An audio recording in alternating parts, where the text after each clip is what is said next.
What? Hello? How's everybody doing today? I hope everything's going well. It seems like you should be able to hear me at least, so no scuffed lefty audio. Once again, we're doing good. We're doing good. Excellent. So hello. Mickey's hug, I don't know if that was at the end of last stream or the beginning of this one, but hello Baphomet, Wavy, I love the wave, NBJ, Asuka, and Silent. How you doing, Silent? Evie the Purple. Ooh, Silent, should I just send you memes when I find memes that I like? Because I thought about doing that, but it was like, it would have been like 6 a.m. for you or something, because I wake up Actually, I woke up today it was 6 a.m. for me, so it would have been 4 a.m. for you. What's up, Hellhound? And Andy's Mints, how's it going? Good afternoon, it's 1 p.m. here. Yeah, it's noon here. It's good morning, good afternoon. And I think for Silent, it's a couple hours earlier even, so... I woke up to the stream notification on my phone. Nice. You're welcome for getting you out of bed.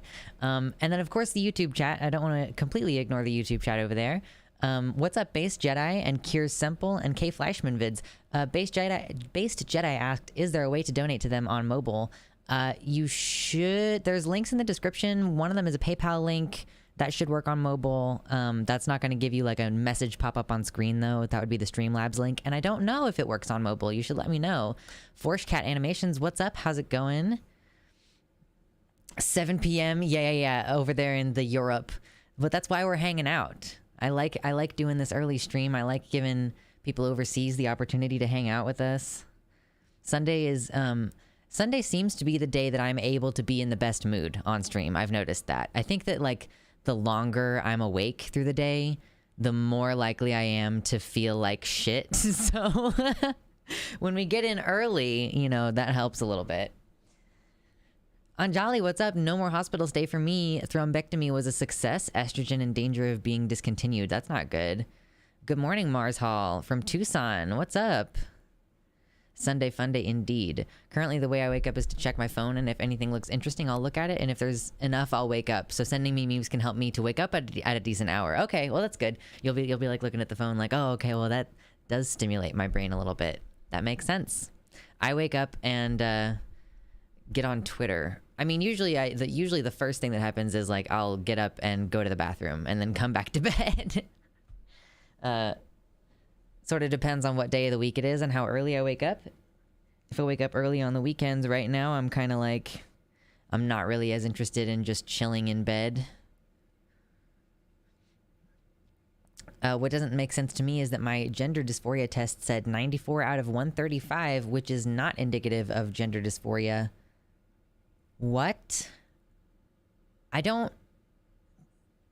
Like, hold on. Let me do some mathematics right there.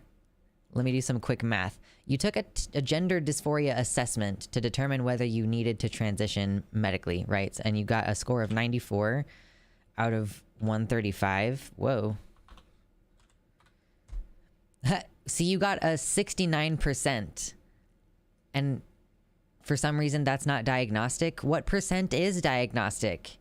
If not, it's actually 69.6%. So you would round to 70%, realistically. That seems really fucking stupid. Wow, I'm mad now. I can't even appreciate the 69 joke because I'm so mad about that. Wow, whatever. All right. Socialized medicine. 80 is indicative of gender dysphoria. Oh, I'm sorry. Okay, I misunderstood. You got a 94 out of a possible lowest score of 135. Is that correct? What's up, Morningstar System? How are y'all doing today? We're chilling. OAuth failed on iPhone for the site.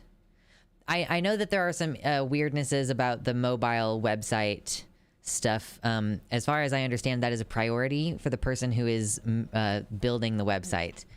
Totally out of my hands, though. Timerinia, nom, hello. I have coffee right now. Do you like my giant, huge, giant mug of coffee? It's ridiculous. I'm drinking decaf because I don't want to have heart palpitations. This is a very warm mug. Ooh, I'm gonna put it on top of my uterus for a moment because, boy howdy, my cervix, she'd be hurting.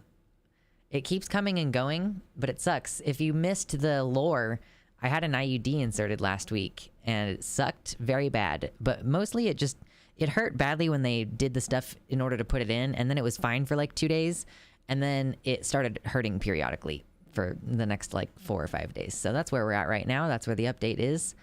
Oh, I took some Tylenol before stream because for some reason it decided to act up right before I'm trying to work. I am trying to work. It still hurts. Yeah. So this is like my cervix is cramping because there is a foreign object there. What's up, Demonia? But yes, that's why it hurts right now because my body is trying to be like, get it out of there, get it out. And I'm like, please stop. I assure you it's supposed to be there. I kind of wonder if there wouldn't be such a strong like physical attempt to reject it if they hadn't physically traumatized me when they put it in. But whatever, that's totally something. I have to go back in like a week or so in order to get things checked on. So I will air all of my grievances when I see her next because wow, I'm still pretty pissed off about it.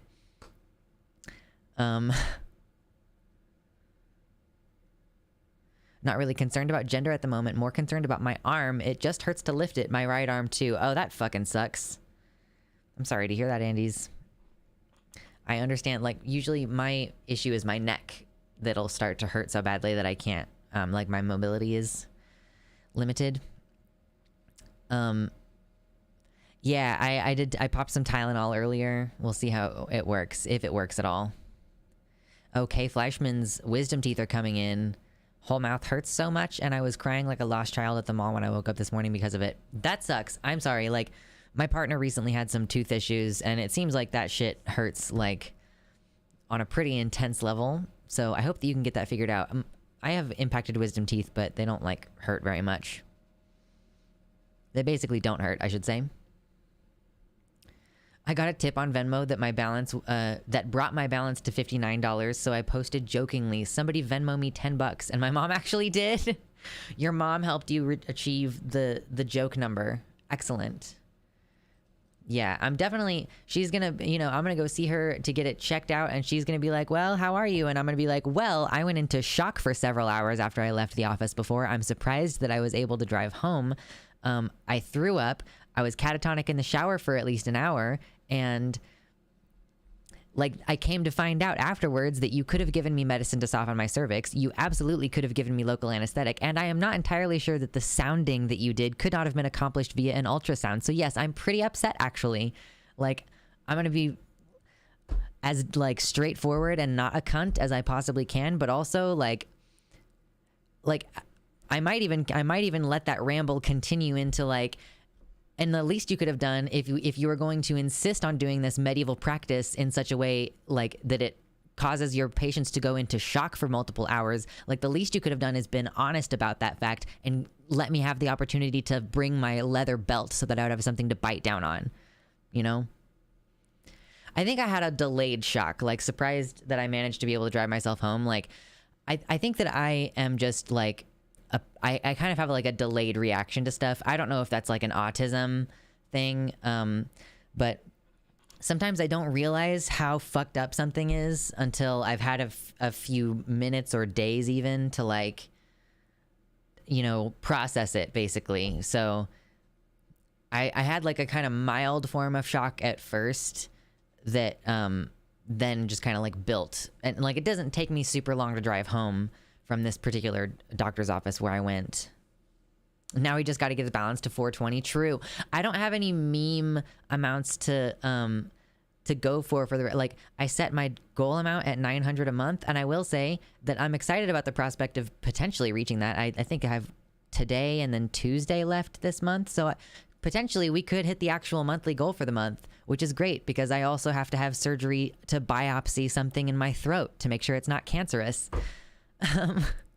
Yeah, they should at least warn you that it could be traumatic. Like the delayed reaction to trauma is very normal. What's up, Max? Hello. Yeah. I'm pretty annoyed at how that went down. So, but yeah, also like it's annoying that I need more medical stuff. Like I have to go back and get the strings checked on. I have to have like basically a small surgery scheduled because I have a thing in my throat that they think is probably a wart from a HPV. And it's been there since like February of last year, and it has impeded the activities that my partner and I can participate in, which is very fucking annoying to me as a monogamous person. But I couldn't afford like the $6,000 to get it removed, but now it's changed. Like if it was the same for a year, then that's kind of whatever, but it's changed now. So now I have to they're going to remove part of it in order to test it and see if it's cancerous or otherwise problematic. And he said, he was like, I'll take as much of it off as I can, but it's ultimately still just a sample. I'm like, all right, fine. So I don't know why normally when I guess the normal procedure for removing one of these is that they have to like put you under general anesthesia to remove it, which seems excessive to me. It's like, why would that be required? But whatever. What's up, Area 51 camo dudes? How am I today? I'm okay, I guess. I'm okay. Like like I don't know if you've been around for the last like few weeks, but basically like I just have a lot going on and it's not working very well in my personal life, and I'm just trying to reach a place of acceptance because it kind of seems like maybe there's nothing I can do to improve the situation. Removing heads, head dysphoria. Decapitation. Oh my god. So anyway, yeah. And I'm just complaining right now and being a little bit in pain. So basically nothing is going super great, but I'm here to enjoy hanging out with y'all. We got to find things to enjoy every once in a while. I'm looking forward to another episode of House of the Dragon tonight. That's going to be very exciting. At least I might get around to watching it tonight. I might wait until tomorrow, but I've rewatched the first episode multiple times over the past week. I'm not going to get into any details right now, so don't worry. This is not about to become a Game of Thrones discussion, but just saying, like, I'm generally have enjoyed it, and I'm excited for there to be another one so that I don't have to continue just rewatching the one episode over and over again. I will say I have found that I'm seeing now Game of Thrones memes popping up on the TL again, and I'm like, wow, get this the fuck out of my face. Like, I genuinely don't want to think about it because it's not like they fucked up the show so badly that I don't even want. I'm like, I don't appreciate this right now. I am going to just focus on the new thing. No worries, Baphomet. That's always good. Visiting a bookstore. I think that there might actually be a used bookstore that I've been to that has a cat. I've not seen the cat, but I've heard that there's a cat there, you know? Hoping to complete my Aragon collection since I'm missing the second book. Ooh. Eldest is a good one. Eldest it's kind of like a really good one. I don't know if it's my favorite of those, but it's a pretty good one. I have not seen Dead End Paranormal Park. I don't think I've even heard of that. Hey, John Get Bent. How's it going? Good morning, good afternoon, good evening. Whatever time it is, we are here to chill with giant mug of coffee. I don't really read physical books very much anymore. Like, I listen to the Aragon series because I have it on audiobook, but otherwise, for the most part, I find it quite difficult to sit down and read. I think a lot of my fellow former bookworms have this problem.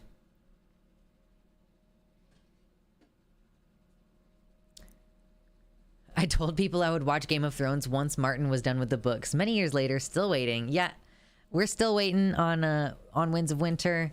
A dream of spring is but a dream. We'll fucking see if he gets around to it. I like that he's involved with the television project now. It's good.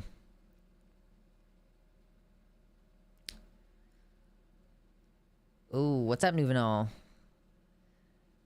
I haven't read a book in ages, but recently bought a new book, so hoping to get back into it. I wish you luck. I think maybe if I were to take a bath or something, I could maybe read a book. I don't know.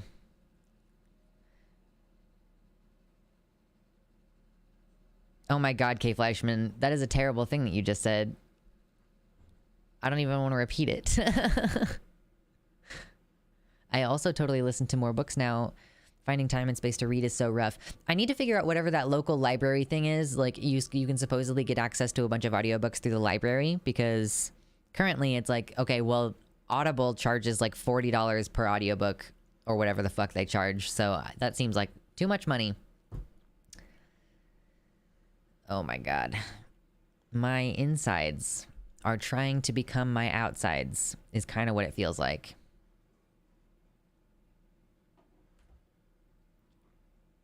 A coworker passed away. That's not good. On Thursday morning. What is today? Sunday? This is a few days ago now. Jeez. It's weird dealing with coworker stuff, because like sometimes you're like friends, but then one of you quits and then you never speak to each other again. But I think if one of them died, it would probably feel different. Gonna be driving a lot once the hockey season starts. Need to get a podcast or book or something. This is like a struggle that I have. I'm like, I'm like busy. I have shit to do, but not the kind of shit that like is gonna occupy my brain. I'm like, I really need to, clean this kitchen or whatever, or like clean the bathtub or something. And I'm like, I need something long to last the entire way. And YouTube lately is not showing me long recommendations. It's kind of irritating. Hello, Mersh. Welcome in. You get a bad deal on Audible over there. I don't have an Audible subscription. I think that's like a waste of money. Just got back into reading this year. I'm up to 11 books for 2022. That's impressive. Especially compared to my number of books read this year. My brain is also like not really cooperative with video essays, Like, I tried to watch this most recent Philosophy Tube about like, does anyone really get art? And I got part of the way through and was like, wow, I don't want to think about this at all right now. Like, I got too much shit going on. I have 225 audiobooks. Oh my god. 50 of those are one series. What is the one series? Is it Animorphs?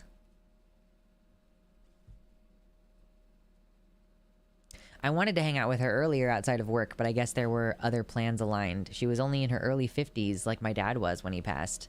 I've heard of a lot of situations about people kind of dying suddenly at a younger age recently. It seems like perhaps one of the after effects of COVID is that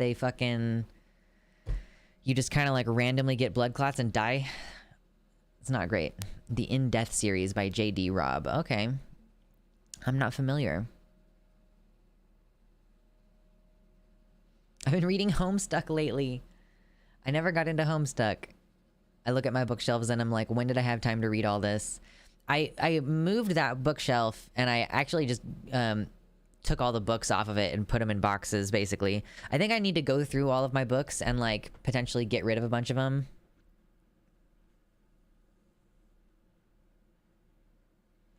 Yeah, long COVID for some people since the start, having blood clots. And blood clots, like the blood clots are obviously dangerous if they happen in your leg because it's like not good to not have circulation or whatever. But it's mostly dangerous because those blood clots can like get lodged in your brain, and then if for any amount of time that you have oxygen cut off to parts of your brain, it's rapidly dying, you know. And a heart attack is a blood clot in your heart, you know. Oh, passed away way before COVID. Okay. Spicy brain time. Exactly. Yes, quite. So, yeah. Anyway, if you have not yet hit like on the stream, consider hitting like on the stream. Today, we have a little bit more time of just chilling, since we've only been on screen for like 20 minutes. So we'll go ahead and chill for a little while. I want to get like the couple of political segments kind of out of the way earlier on. A lot of the time I take a long time to get there. So kind of the order of things is, as the title says, like first we're going to talk about how Marjorie Taylor Greene got swatted, how I don't think she actually got swatted, and I am annoyed that people keep using that word. We're going to look at the actual situation. We're going to talk about KiwiFarms, look at some of Keffel's tweets, see what's been going on about that for the last few days. And then that's like, those are my segments. Like those are my news segments kind of out of the way. And then the last thing that we're going to talk about that's serious anyway is going to be this. There was a little bit of some kerfuffle about Muslim women not wanting trans women to be at this private female only pool, this private female only pond or whatever. And like, that's just, trans people and swimming is a whole fucking conversation, so that's why I want to have it. Hey, Chaotic NB. And Jolly says, mine were bilateral extensive pulmonary emboli. Jesus, that does not sound good. My girlfriend died of a blood clot back in 2016, says Base Jedi. I'm really sorry to hear that. It's like, what the fuck do you do, you know? Not a whole lot. I initially fell off Homestuck before the Troll Saga started, got back into Homestuck and read up to the Subjugulator, kind of lost interest in survival horror stuck. Everything I find out about what came after reinforces my decision not to finish it. Yeah, I'm probably never going to get around to finishing it. Listen, I have like a couple of friends who've really tried to get me into a couple of different things. Like I had a friend who tried really hard to get me into Worm, and I started trying to read Worm and was like, wow, I don't like this. Apparently I've become picky. Exactly, Mersh. Yeah, we'll talk about it in more depth, but yeah, you're exactly right.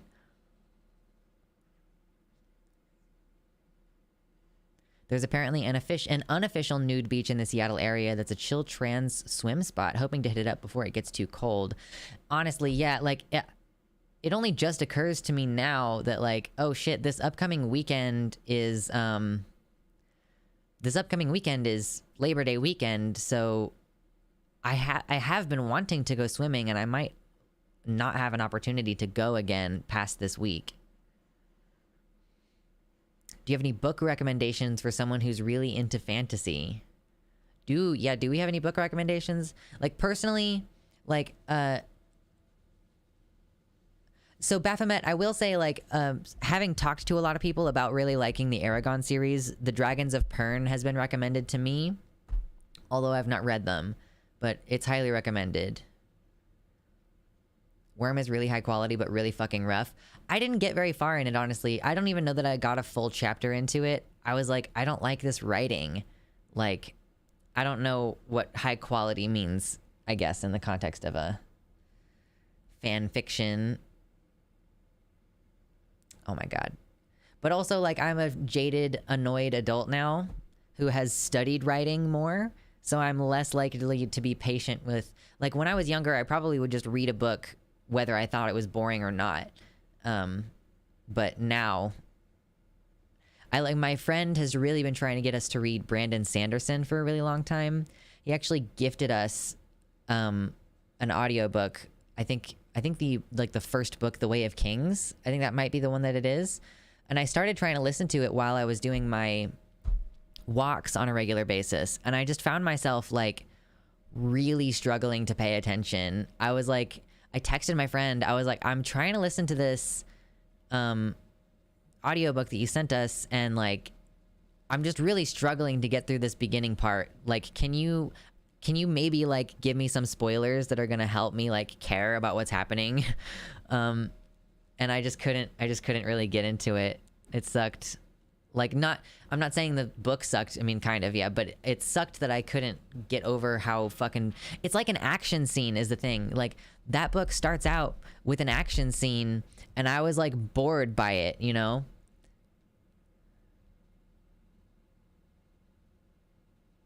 Ooh, this one came direct through PayPal. We got a $10 dono. Thank you very much.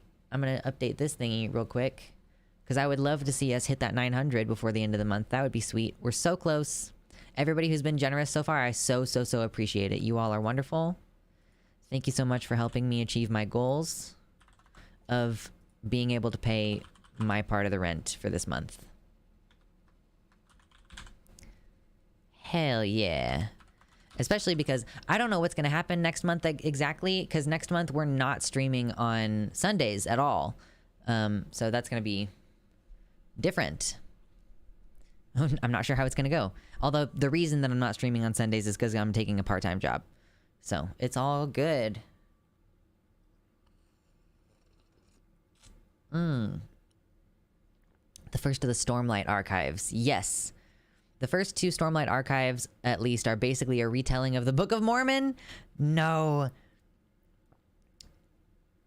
Are you going to do another day for us European folks?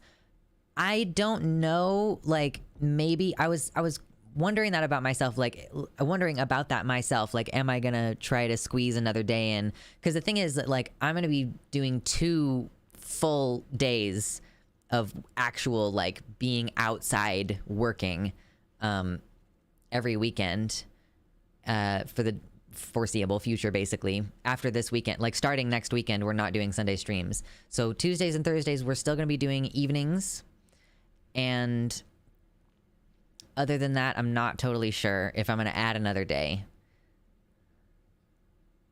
I wouldn't be opposed to Tuesdays or Thursdays being earlier in the morning. Okay. Yeah, I'll think about it. Because the other thing, like, the benefit to the Sunday stream is that Americans can also be here. Whereas during the week, it's going to be basically, it's going to be exclusively for the Europeans. Which is not inherently a bad thing, I guess. Well, I mean, we can see how things go. This week, I will give you a brief update for this week. Tomorrow, I believe, we're finally doing that big political panel stream. So tomorrow, as far as I know, we're going to be doing that thing. And then on Tuesday, we're probably going to take off this week. So, yes. Sorry, maybe I did get it backwards. I meant, like, if I do a Tuesday stream during the day, then the Americans won't be able to come. That's what I was trying to say. If I misspoke, that was my bad.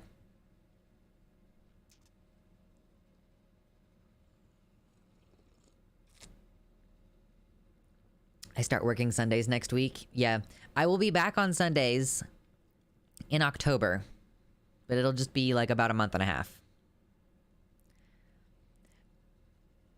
Baphomet, most people work during the day, during the week. There's just naturally going to be like fewer people available during that time, or like people who are in school, people who have class. Yeah. Yes, my giant mug, right?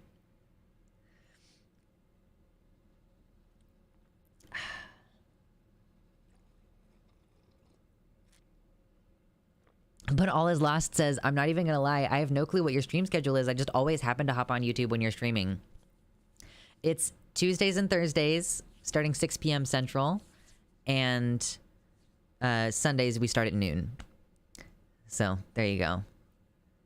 Part-time jobs are good. It's nice to get some outside time too. Yeah, like I'm gonna be at the Renaissance Festival, and I'm only really working part of the day, and then the rest of the day I'm gonna be visiting with my friends and looking at the stuff and enjoying being outside and getting my exercise in.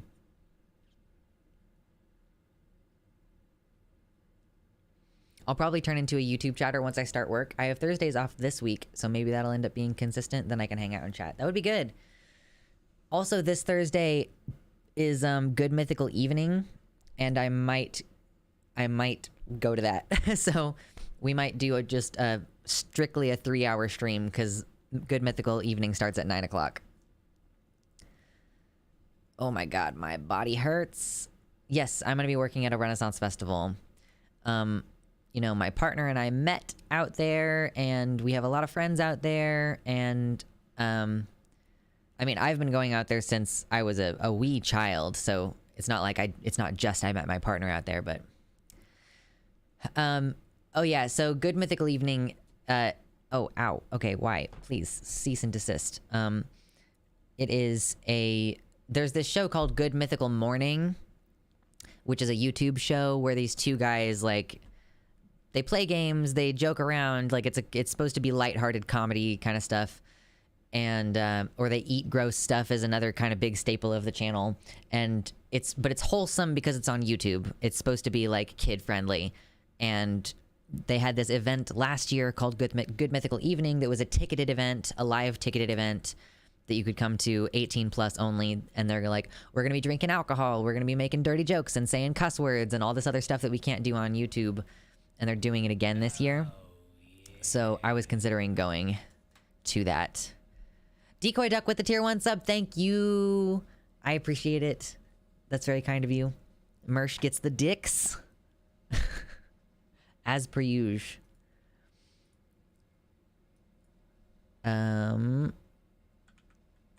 I can do math. I promise. For real. I may have a job as a freelance conlanger making a language or few for a game. Honestly, I can't quite believe how much of the gold mine I've struck. Random personal life news. That sounds fucking exciting. I don't know if I understand enough about language to make a conlang, but I find language fascinating, and that sounds like a lot of fun. If you have plenty of time to work on it, that sounds like it's going to be amazing. Ooh. I'm excited for you.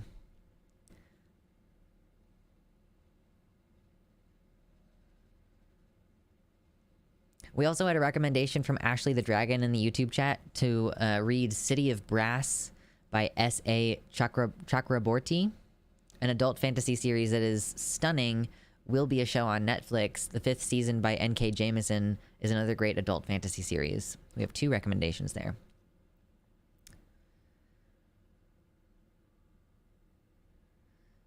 Yeah, language is really interesting on a technical level, but then you get into idioms and it's just, God, what the fuck?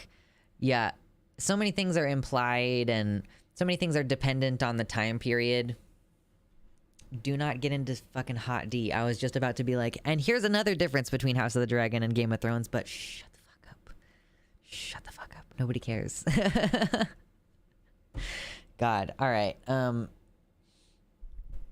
The etymology of the word toilet is fucked up. Oh, God. I've heard people say that the etymology of the word bad somehow is referential to an original, like an original reference to hermaphroditism. So it, like, the word bad is actually etymologically inherently, like, transphobic. And I'm like, wow. I do not have plenty of time. I've bitten off way more than I can chew. I also have uni and a volunteer role teaching. We shall see. Oh my gosh, good luck.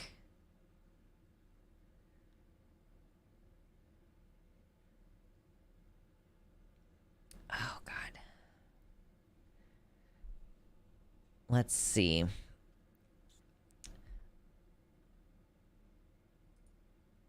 I should probably queue up the articles at least.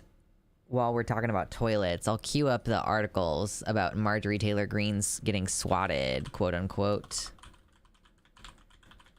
Dude, have we seen Dark fucking Brandon this week? Like, what is up with Biden? Let's talk about this for just a quick minute. What the fuck is up with Biden? Have you all seen these videos on Twitter?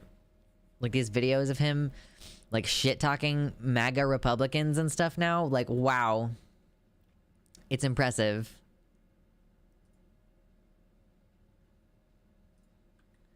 I am here for it. I know. I'm like, what drugs are they pumping into him? You know, like, what are they doing? Yes, Silent. I would watch that with you tonight. That sounds good. I was actually thinking about asking about that, but then I was like, I don't know. I like to yell at the screen. Like, I'm gonna, like, when I watch Game of Thrones, like new shit for the first time, especially, I'm like, I think I told you, I was like, no, for the realm. Like, you have to do it for the realm. Like, but possibly. My BF found a line in the book, The Count of Monte Cristo, that we both thought was really funny and interesting. Uh-oh. The Count of Monte Cristo. I haven't read these. These are like classic, whatever's classic novels and shit. I'm like, I have not gotten around to it. Oh my god, my body hurts.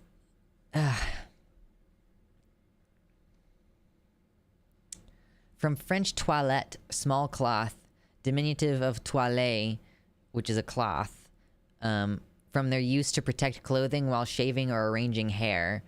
From its use as a private room, toilet came to refer euphemistically to lavatories and then to its fixtures, beginning in the United States in the late 19th century. What the fuck?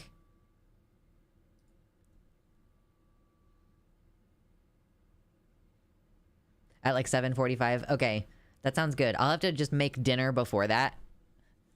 I have a tendency to, like, dinner gets ready right at 8 o'clock. So I'll cook dinner before that and be ready at 8. That sounds good. 7:45. Okay.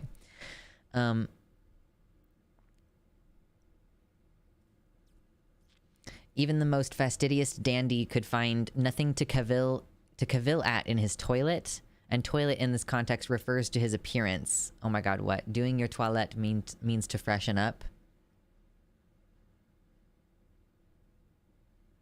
Good grief. Okay, let me see. Yeah.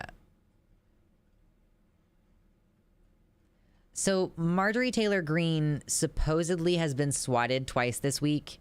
There is I guess someone called and said, like, I work for KiwiFarms and I attacked Marjorie Taylor Greene because I wanted her to get in trouble for coming after the trans community, which, like, what the fuck? Like, how does that make any sense? It's very clearly like an attempt from someone at KiwiFarms to reignite her hatred towards trans people, but like clearly trans people on the whole don't have fucking anything to do with KiwiFarms, because the entire purpose of KiwiFarms, the entire thing that they exist for practically, is to go after neurodivergent and or trans people and make them scared and stuff, you know, dox them, force them into hiding, force them to move out of their homes, you know, classic, great, like perfect adult behavior. This is great.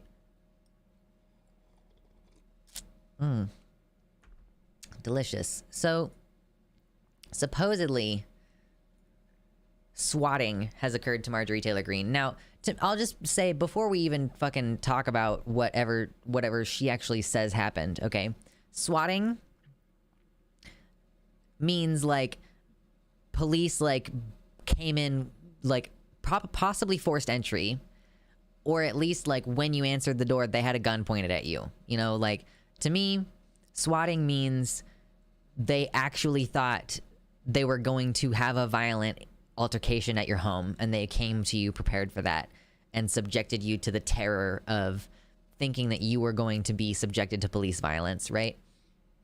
To me, that's what a swatting actually is. But I don't actually know if that has what occurred. I don't know if that's what has occurred here, because this is just a Newsweek article. I don't know if this is going to have exactly... This has footage, supposedly. So looking at this article here, Marjorie Taylor Greene shares video of swatting at her home, quote, guns drawn. Like, okay.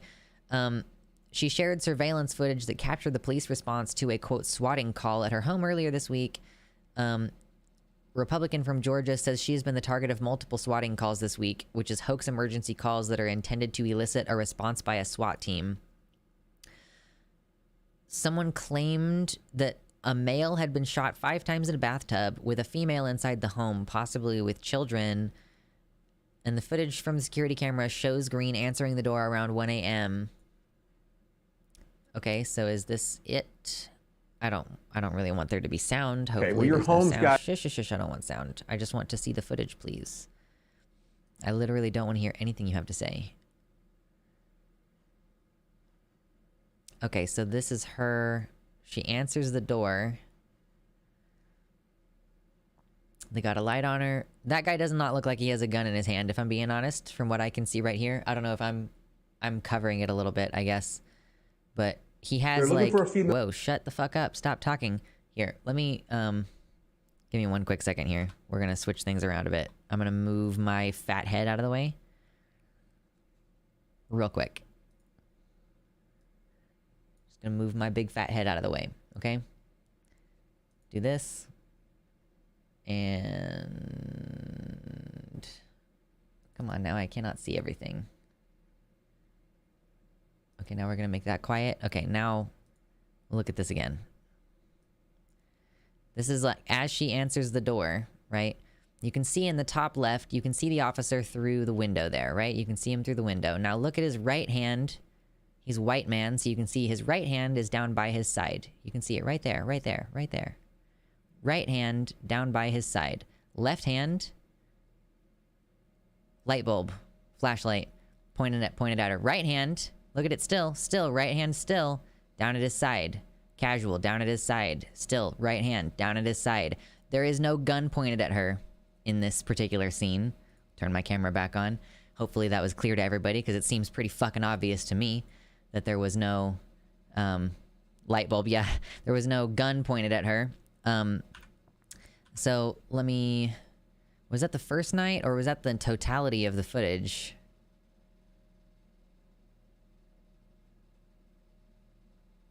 So, she, you know, quote, this, the very original title of this, you know, quote, guns drawn, that doesn't really look to me like the evidence bears out what she was trying to say, you know? What is this? Home was swatted. Does any of this actually have any... No, this... So what I was reading on Twitter was specifically that the officers, they recognized her address, so they met at an intersection near her home and approached it by knocking on her door and checking if she was okay. Like, they said, hey, we got this report, is anything actually going on? And seemingly nothing happened after that. Like, let's see if there's any... I'm checking real quick if there's any more footage. It looks like the same footage is being shown twice of her answering the door. And then here we have the officers. She turns on the lights and invites them in. Oh, okay, here we have a gun. He's got a gun in his hand there, pointed down. Or maybe just his hand on his holster, perhaps. This guy, the second guy, looks like he's holding a... like, if he's got a bag around his body and he's got, like, a strap that he's holding onto with his left hand. Right hand at the hip. What is this guy? Do you have a gun? Kind of looks like he might have a gun in his hand, a little handgun. Still down. No one is being aggressive to her. No one is pointing a gun at her. Her life is not in danger. Seems pretty straightforward. That's a flashlight? Okay, so yeah. This guy in his right hand over here might be a gun there. But again, it's down, it's at his side. Everything is under control. Very tame entry, no forced entry. They knocked on her door. Like, in my humble opinion, you could call that an attempted swatting, but I truly think that it's minimizing the actual situation to say, oh, Marjorie Taylor Greene was swatted. Like, an attempt was made. Truly, an attempt was made, but I don't think that it's right to say that they would have even come close to succeeding in killing her. The police would not have had that kind of response. It's not like going to the home of some rando like Keffels. I mean, Keffels wasn't even some rando. Like, she was someone who has run for public office before, but I guess her address wasn't, like, known to the police in the same way that Marjorie Taylor Greene's address was. So when the police get a call to go to Marjorie Taylor Greene's house, they're like, oh shit, well, you know, we need to double check and make sure that we don't know what's like, I don't know, we need to double check to make sure that we don't bust in and scare her or whatever, whereas nobody else gets the same consideration. Why does she answer the door without turning the light on in the hall? That is weird to me. Yeah, I'm not really sure why that was, that she didn't turn on the lights. I don't know. Do you typically turn on the lights if someone is knocking on your door at like 2 a.m.? I would probably feel safer with the lights on. But maybe I would have the element of surprise if I didn't turn the lights on. I don't know. They're lit outside on the porch, you know? Yeah, true. Yeah, that's also true. Yeah, when London police should have known Keffel's address, considering that she had attempted to warn them about the possibility of her being swatted and they just refused to take her seriously. That's another really good point. Yeah. When I think swatting, I think police screaming at you and telling you to get on the ground or die. Like, when I think swatting, I think, like, you're in the middle of some other thing and the police just fucking show up all of a sudden. Like, you're in the middle of a stream and police bust through the door back there. Or you're asleep and police wake you up out of your bed. I don't really think, like, an officer calmly knocking on your door and checking on you to see if if you and your family are okay. Like, that doesn't really sound like a swatting to me. It sounds like, I mean, it's victim bullshit. Like, I've come to realize that I've experienced this a lot in my life, where someone who is clearly the aggressor is just constantly pretending like they're a victim, and it's really like a means for them to justify continuing to be aggressive. So if she uses this language that implies victimization, like a swatting is an attempted murder. If she implies that the police were someone attempted to weaponize the police and potentially murder her, then she can say like, oh, you know, whatever, these trans activists are coming to get me now. You know, like, they know that I'm speaking the truth and they're coming to get me. Like, they're just gonna, yeah. KiwiFarms managed to give her, because I think it was someone from KiwiFarms who did it, but I think that they claimed to do it on behalf of trans people and that they were lying about that just to get back at us for how we are making an active, like, impact on KiwiFarms, which I don't want to get into right this second because I want to discuss that separately in a minute. But yeah, I don't think that it's not cute, basically. Like, it's not clever to accuse your victim of victimizing you, you know. It's a really shady, manipulative tactic to use, and I think Marjorie Taylor Greene is a disgusting human being and a waste of oxygen, and I think that that's pretty self-evident by everything about her. If you get the chance to answer the door, it wasn't a swatting. Amen. Amen. I had some training in this area. They taught us to throw stun grenades and tear gas before entry. You want the suspect immobilized before you go in. It is a life or death emergency. Yeah, yeah, newsflash, don't swat anyone. How about don't swat anyone? Hey, Paul Hack, welcome in. Kind of a tangent, but there is a non-binary person working in my unit and I only see them for a couple hours. Yes, they're hot as hell. Amen. I'm happy for you. I'm happy for you, Andes.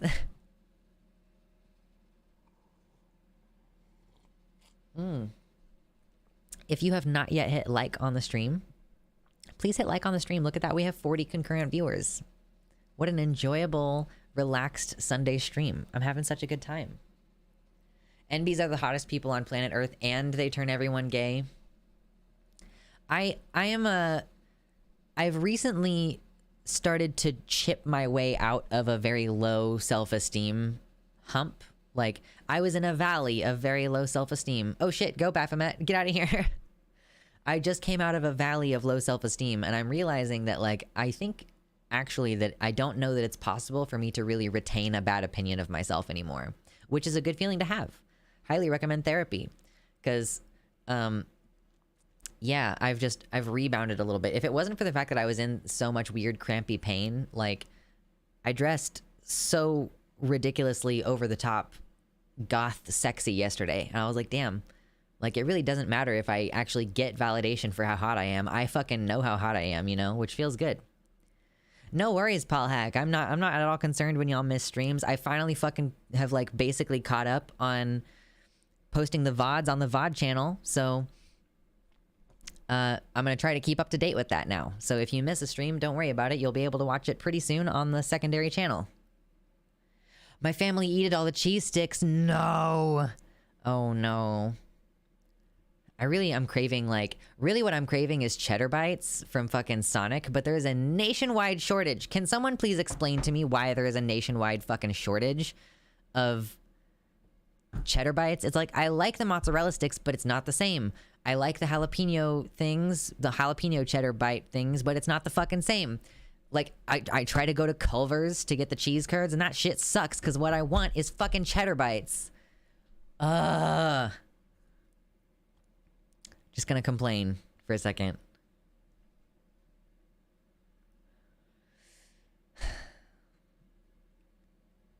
Having single-sex bathrooms does help a little bit. Yes. That's generally my preference, is single-sex bathrooms. It's like, I don't want to really change in the men's room, and I really don't want to change in the female space either. Like, it's just...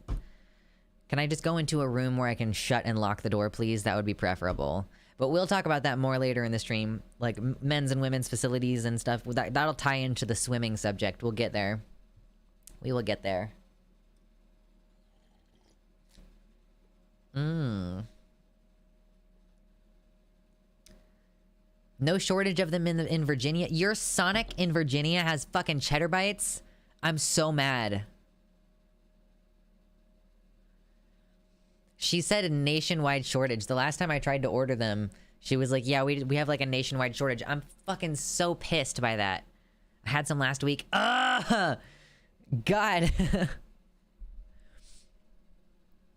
For me, the main thing that keeps my unreality and self-splitting from sticking is helping others. It's why I spend time and energy on my partner's mental health server, why I protest and help organize. If I'm doing things, the material results of my actions prove my self-loathing wrong.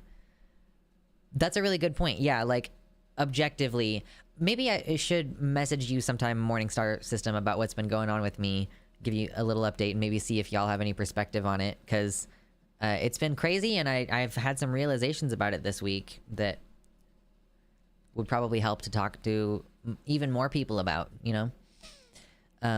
Because I know that you were talking about river system having some similarities, maybe, that we'd be able to discuss. It seems like most single-sex bathrooms are family restrooms. Not the same thing. Sometimes the locks don't work either. I think that they're like my opinion is like, okay, maybe it's wrong of me to use the handicap stall. Like, if there's only one gender-neutral bathroom available and it is supposed to be wheelchair accessible, am I an asshole, excuse me, if I use the wheelchair accessible stall? No, because it's one bathroom that has been designated to be accessible for multiple reasons. It's not my fault that those reasons stack up. Like, statistically speaking, there's probably not likely to be a trans and a wheelchair person both at the same time. Maybe one single person who is both trans and in a wheelchair, but like, you know, yeah, exactly. Like, the bathroom, like, yeah, it was meant to be designated for handicapped, disabled people and people who need to change their baby's diaper and me, you know? Yeah, exactly. Unless you walk in at the same time as a person in a wheelchair and then yoink the bathroom from them, I think you're safe. Yeah, you just like push them out on their wheels. Don't ever do that. Don't ever touch someone's wheelchair or cane without permission. Holy shit. Yes, there should just be more accessible stalls for disabled people and gender diverse people. Like, yeah, it's not my fault that they conglomerated that space into one room. The dichotomy should be between communal bathrooms and private bathroom rather than split according to gender. I think that other civilized countries just fucking do this in a way that makes sense. Like, other countries, even if it's male-female, they have like full stalls that go all the way to the floor and like sometimes even all the way up to the ceiling, and they like don't have cracks in the door that you can see between like the door and the wall. I honestly think that it's like part of like America's weird anti-crime culture that we consistently like, because it's often in stores, right? You know, when we're bitching about public restrooms, well, like there are very few places that exist in public where you're not spending money, right? And so you're at Target or whatever and you just need to piss. Like, well, one of the things that they're concerned about is you stealing, you know? Like, that's one of the things that they're concerned about. So the more private the bathroom is, the less secure it is for the business. And I genuinely think that that's part of why. Our toilets have actual doors. Yes, when you close the door, you just can't see in. Yeah. Yes, in America, like, sometimes there are some... I don't know that I've ever really been to one of these places. Like, it's been a while if I have. But, like, there are some places in America where the door... There's such a large space at the bottom of the door, between the door and the floor beneath. Like, the door is so high off the ground that when you sit down, you know, you can tell that your knees are, like, at the same level as the bottom of the door while you're sitting on the toilet. Like, if someone wouldn't even have to bend down very far in order to see your, like, knees in the stall. Yeah, it's not good. It's not good. And of course the walls don't go all the way up to the top, so if you wanted, you could just like stand on the toilet in the one next to you and like look over. I've only ever once been in a bathroom that didn't have gaps so big that many adults could crawl under them. Correct. Yeah, it's weird. Public bathrooms scare me so much. I remember being in school and other kids would peek in through the bottom of the stalls. It's horrible and makes my anxiety spike. I forgot schools. Yeah, schools are another place like where I think that there is a culture of scrutiny and a culture of like suspicion, similar to being in a store where it's like, well, what are you kids doing in those stalls if we couldn't see you in the emergency situation that we might need to, right? I remember there being a story some number of years ago, not that long ago, but some number of years ago, about a kid trying to use the bathroom, and like they were in the bathroom and like one of the school resource officers like busted the door down on them while they were sitting on the toilet because they were a trans person, quote, using the wrong bathroom. Like, they basically want those stalls to be able to be broken into. Oh my god, I had a Karen once a year ago who looked through the cracks between the stalls in the bathroom. I told her that she was not my type and she needed to get a better hobby. Holy fucking shit, Mersh. Oh my god. Yeah, maybe if TERFs were really concerned about bathrooms, they'd push to have better walls around the stalls, better doors. Isn't it not a common human thing to not want others to be able to look at you while you pee?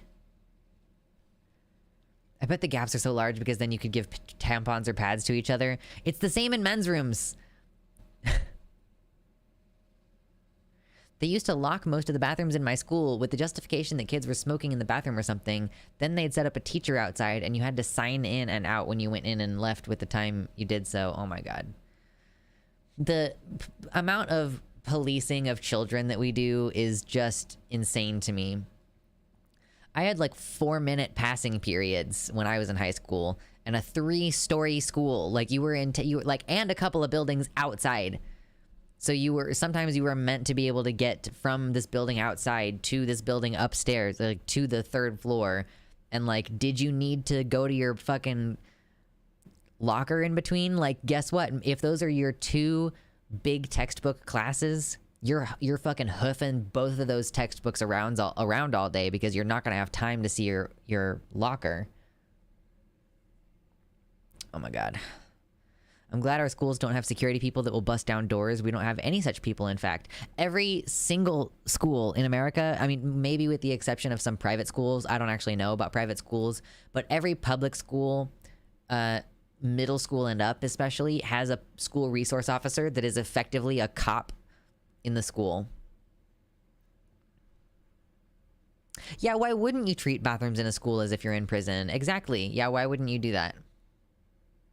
Oh my god, that the lady who peeked in on Mersh was a teller at the bank, a teller at Mersh's bank. She looked embarrassed when I saw her next time. Wow. Did you ask her if she found a better hobby? 6 minutes is much more reasonable for a passing period. Yeah.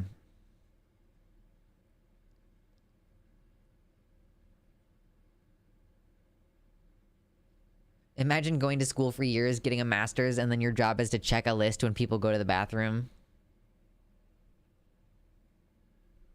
Hey, Sandu. God, I'm so lucky to have not been born in the US to experience this incredibly invasive toilet policing. Yeah, it was pretty fucking annoying. And, like, for me, I grew up in an area that predominantly had, like, a lot of black and brown people, right? So starting from the time that I was in 6th grade, which is when, like, middle school starts, it's when you move out of, like, primary school or elementary school into, like, this intermediary school, junior high school, whatever you want to call it, and then secondary school, like, high school, starting at, like, age 14 or whatever. So when I was, like, 11 or 12, entering middle school, from that point on, every day I had to let my bags be put through an x-ray machine, and I had to walk through a metal detector myself every day. And sometimes, like, even patted down if I had something in my pocket, you know? Like, it was pretty fucking irritating. In Nova Scotia, schools are really relaxed, no security or anything. A friend moved there from Ottawa and told me they had drug-sniffing dogs and metal detectors. Oh my god, what? Yeah, like an 11-year-old. Like, I started crochet around that time. Like, right around that time was when I actually... No, this is not the same crochet hook. At the time, someone had taught me how to crochet. So I had a crochet hook in my bag, like in my little purse or whatever. And they didn't even say anything to me. Like, I didn't get in trouble. Like, I didn't find out that they had confiscated it until later when it wasn't in my bag. And then I went down and was like, did you fucking steal my shit? Because please give it back. Fuck you. It was really irritating. I didn't actually react that way. I was a very pliant child. But if it was now, I would be like, what the fuck is wrong with you? Like, you're stealing my shit? You didn't even say anything? Like, it's not like they were like... Did you bring up there? It's not like they thought I brought a weapon to school. They confiscated my crochet hooks without even, like, telling me. I was 12. Again. I'm in Nova Scotia and we straight up had a cop in the school, did literally nothing, had a gun, spent his day fist bumping all the white sports kids, of course.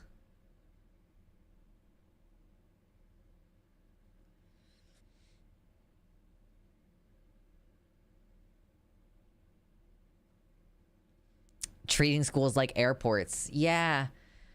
I just went to school around a lot of black people, and like, and it's weird to me, like, it seems like most of these school shooting situations actually happen in white schools. Like, correct me if I'm wrong. I'm actually not sure about that. That's curious. Like, I think these mass shootings, like the Uvalde school obviously was, there were a lot of Hispanic kids there. But that's an elementary school. Like, kids are not really bringing a gun to school. That's different. If someone is going to the school with a gun with the intention to hurt someone, I don't think that shit really happens at predominantly black schools or whatever, because, I mean, they're being policed more. Why do you not, like, make your white kids go through metal detectors? Like, I think that white parents would fucking shit bricks if their kids had to go through a metal detector every day.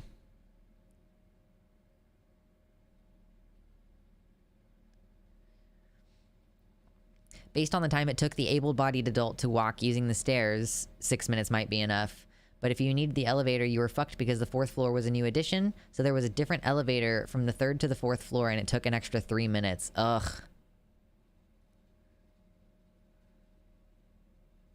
The mental hospital I was at 2 years ago didn't allow you nail clippers unless you asked for them, but you would have to give them back when done. I've heard a lot of weird things about how restrictive psych wards are, like when you're being, especially when you're being kept involuntarily. Yes, recently a lot of shootings have been someone who wasn't a student at the school. Like, why are the doors just unlocked during the day, y'all? Why? Again, starting when I was in middle school, I think the only door that was unlocked that could be unlocked during the day was the front door. And in order for it to be unlocked, you had to buzz in and talk to someone over the intercom, and they had to manually buzz you in.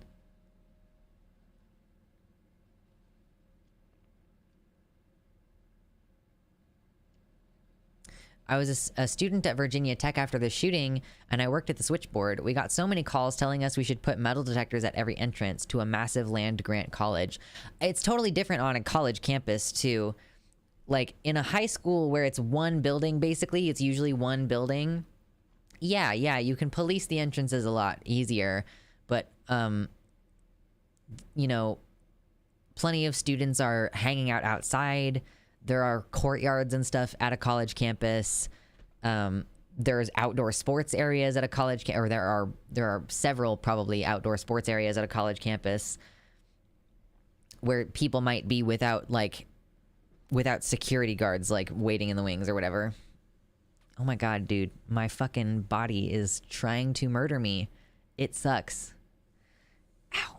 I'm trying to like readjust and like keep talking through it. It's the muscle cramps at this point.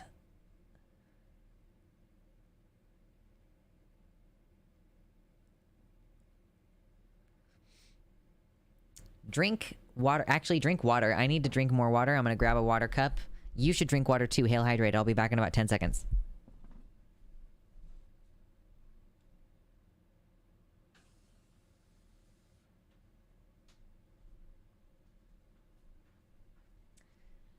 Okay. Why do you have to lock the doors at all? Well, yeah, because strangers will just walk in. Chair hype.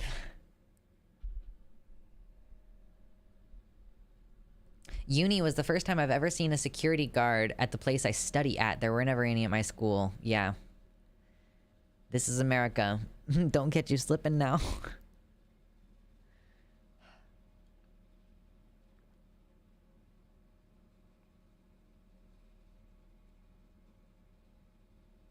Delicious. Yeah, when This is America first came out, I listened to it a bunch, but I ran it into the ground, so I don't want to listen to it anymore. I mean, it's still good. I just listened to it too much. If you have not yet hit like on the stream, please consider hitting like. It's free. It helps the channel. It'll bring in some more people so that I don't have to keep asking the same folks over and over and over again to help me out by doing the calls to action, you know? I don't drink enough if I drink water, so I drink tea.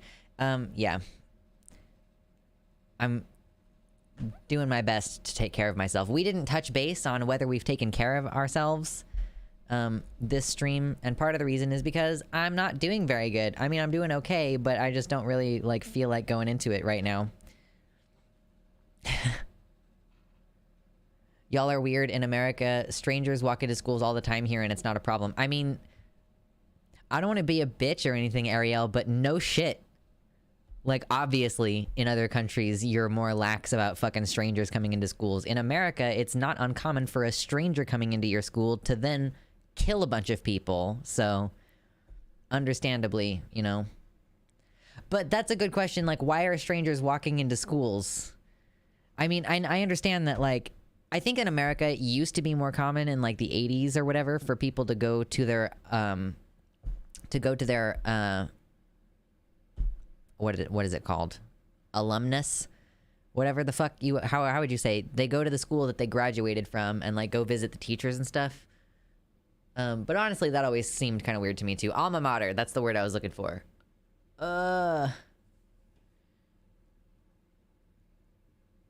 Stretch it out. Stretch it out.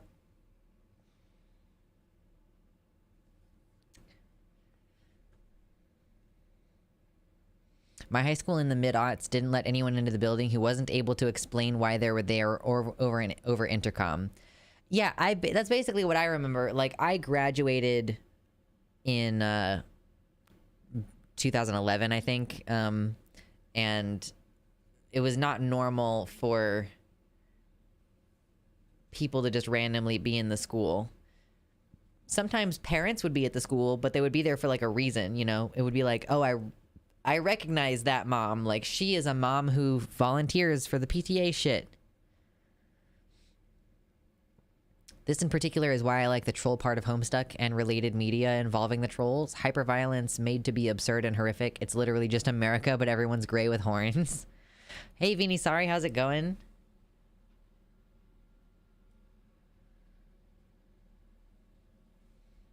I graduated high school in 1989. That was before I was born, Mersh. That was before my husband was born. Remember when everyone thought the world would end in 2012? I do remember that. Remember high school?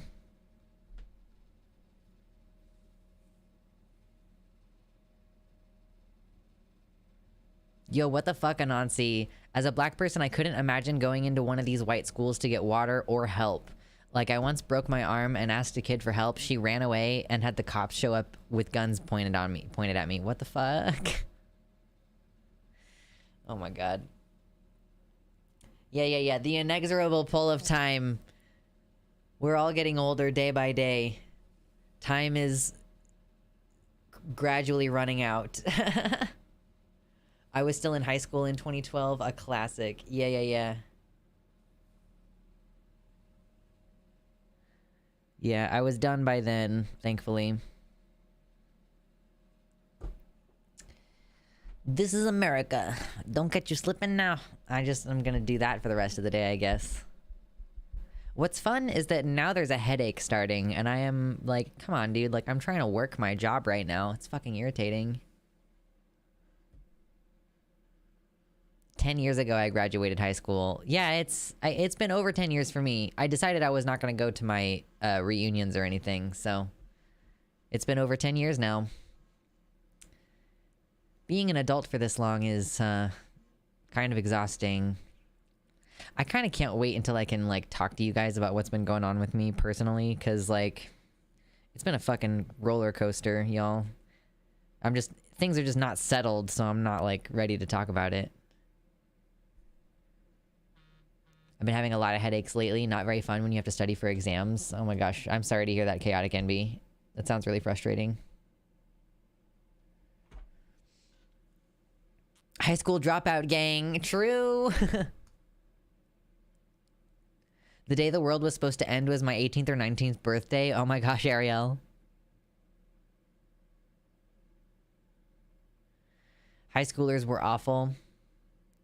I did not have a great time in high school. Everybody, I mean, it was fine, I guess. I was scary to people. Like, not on, like, I'm not saying I was trying to intimidate people. I'm just like, I was myself and like goth and autistic and didn't fucking care what anyone thought about me. And it made people very intimidated. So I didn't get bullied or anything in that way. My mom homeschooled me through high school because she correctly recognized I was not going to be safe going through that.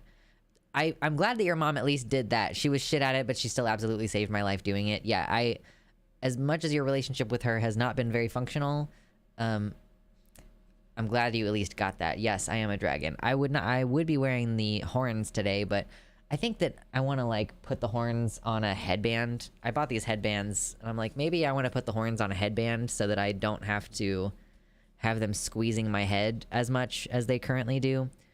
But I already printed the ones with holes in them, you know? I printed the ones with holes in them. So would I have to reprint them without holes and then put them on the fucking headband? I don't know, dude. But they give me a headache if I wear them for too long.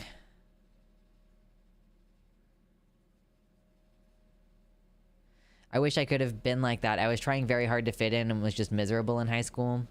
I just can't help it. Like, when people are like, when people are describing peer pressure, I'm like, I don't fucking understand what you're talking about. I'm like, either I want to do the drugs or I don't. Like, you know, like, to me, there's not really, it just doesn't really work that way. This is my 30th year teaching. Congratulations, Mersh. That's such a long time to be in a career like that. It's a very rewarding career from what I understand, if you really love your kids. You could just leave the holes and maybe ornament the base of the horns somehow. I've thought about that. I also think that it would be cool if what if I like took a captive bead ring and like heated it up and then like looped it like here. This is the underside of my horn, right? So yeah. So like if this is the underside of my horn, I could just heat up like a ring, a small one, probably like I'm illustrating this, just like heat up the end of it and then like slide it through and then have like piercings on my horns. That would be cool.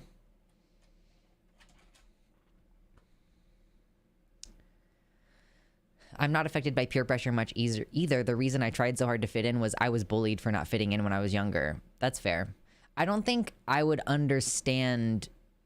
I don't know if I would be able to fully understand being bullied because I didn't fit in. Maybe. I don't know. I remember thinking I would become old on my 7th birthday. Best thing about being autistic is not giving a fuck about what others think. I think the best thing about being autistic is not absorbing false things that people believe about you. You know? Like, if someone tries to be like,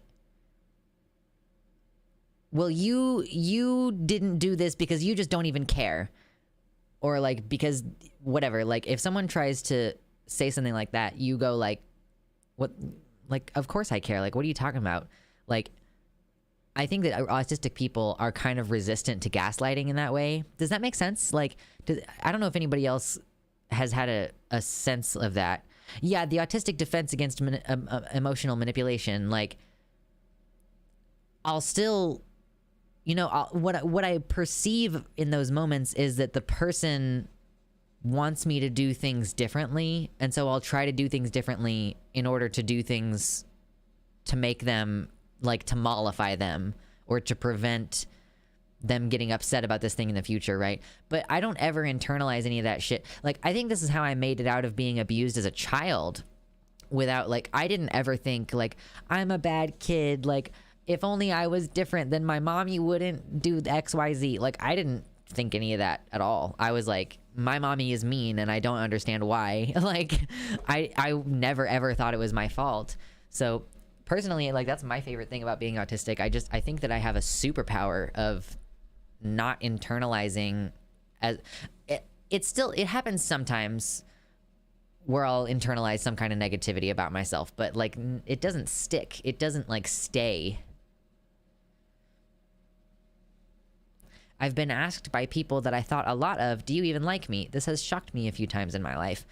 I don't think neurotypical people, I don't know, they're so fucking passive aggressive. I don't, like, the fundamental way that you're expected to communicate is like this weird, stupid, indirect dance, and I just don't have the fucking energy for it anymore.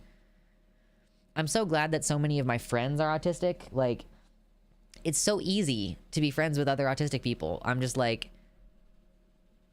I'm like, oh, sometimes when I say this, people misperceive it this way, and like, I just want to clarify, like, this is my intention. And most of the time people are like, oh no, I didn't really read that into it. Thank you for clarifying though, you know.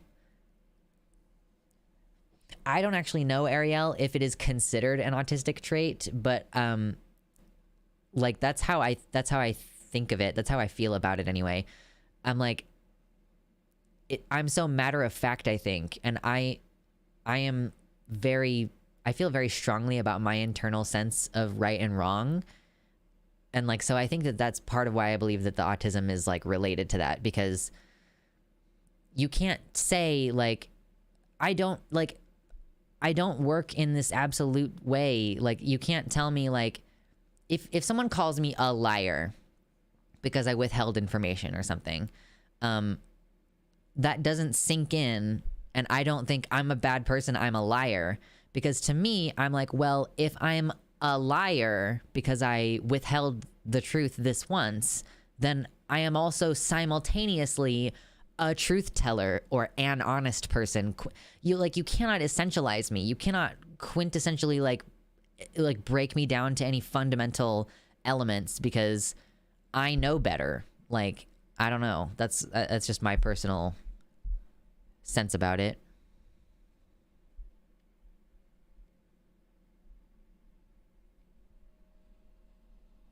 It doesn't feel like a superpower because it's all I've ever known, but it's interesting you point that out. It's only been recently that I, like, in therapy, like, you know, talking about my mother's abuse toward me, and like the fact that like kind of uncovering the fact that being autistic in some ways like that was the justification that she used to be violent toward me, essentially. Like, she would have been violent toward me anyway, but there were some situations where like some misunderstanding or something, some interpretation of my events like contributed to her being violent toward me. And like, it, just from my perspective, I was always like, well, if you would just listen to me, you would understand why this happened the way that it did, and you wouldn't be like upset in the first place, much less being abusive, you know? Like, if I just explain it, you'll understand. But that's not what it was about. It was about her wanting to punish me, you know? It was about her taking out her anger on me. It didn't have anything to do with me. So I didn't ever internalize any of that, like, I'm a bad kid shit or whatever. I haven't been officially diagnosed. I've been, like, thinking about whether I'm autistic for, like, 14 years or longer than that, maybe. And I've just had so many experiences, and I resonate so much with other autistic people and the things that they say that I don't have any interest in seeking diagnosis. It can make medical shit harder if you're diagnosed with autism. Like, you can lose your kids because you're diagnosed with autism, you know what I mean? So like, I'm not really interested in pursuing an actual diagnosis. It just makes everything in my life make more sense. So I used to be like, I'm pretty sure I'm autistic because da da da da da, and here's my experience, but I just dropped the pretense that I should be unsure about it because I haven't had the official clear from a doctor. Like, having been diagnosed with several very serious disorders like borderline personality disorder and post-traumatic stress disorder, that kind of shit, like, it can help to have a doctor like explain the symptoms to you to make it easier for you to understand whether they apply to you. But basically any of these things that have a clear list of symptoms, you can go through yourself and say, yes, I have this, or no, I don't have this. Like, that, you can figure it out yourself, right?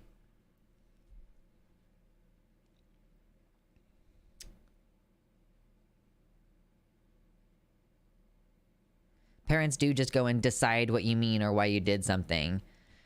Like, it's not just that parents like just decide what your intentions were. Like, that can happen through your adulthood, and I think it happens more to autistic people, where like you're accused of believing something that you didn't, like, basically like that you're accused of believing something that influenced your actions.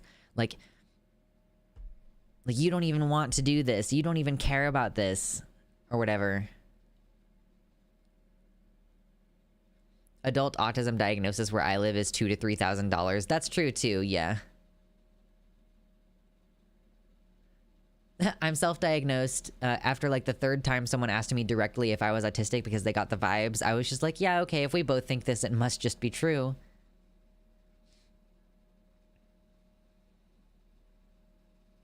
I think being autistic made me a better person. I couldn't imagine being indirect all the time. It's so fake. Being direct is better in my eyes. I agree. In my humble opinion, autistic people don't internalize social etiquette on the emotional level in the same way neurotypicals do. Allistics mirror it and put it in their instincts, from what I'm aware. We still react to it and can be shaped by it, but we don't internalize it in the same way. And for you, that meant you didn't internalize that etiquette of I am bad or X about me is bad that was trying to be pushed on you. Yeah. And it's true through to this day. You know, if someone says like, you're a bad person or something, like for example, if someone says like, you're a bad person, I'm like, that doesn't mean anything. And most of the time, if someone calls me, if someone uses essentializing language towards me like that, I'm like, that really says more about what's happening in your brain than it does about like what's objectively happening in the world, because I am objectively not a bad person.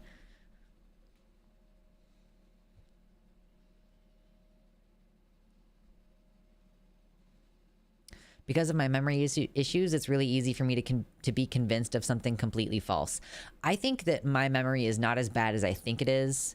Like, I do have, like, memory issues, yes. But I more often than not, like, I think that I'm just willing to accept the idea that I might be remembering it wrong, and I probably do remember things right more often than not.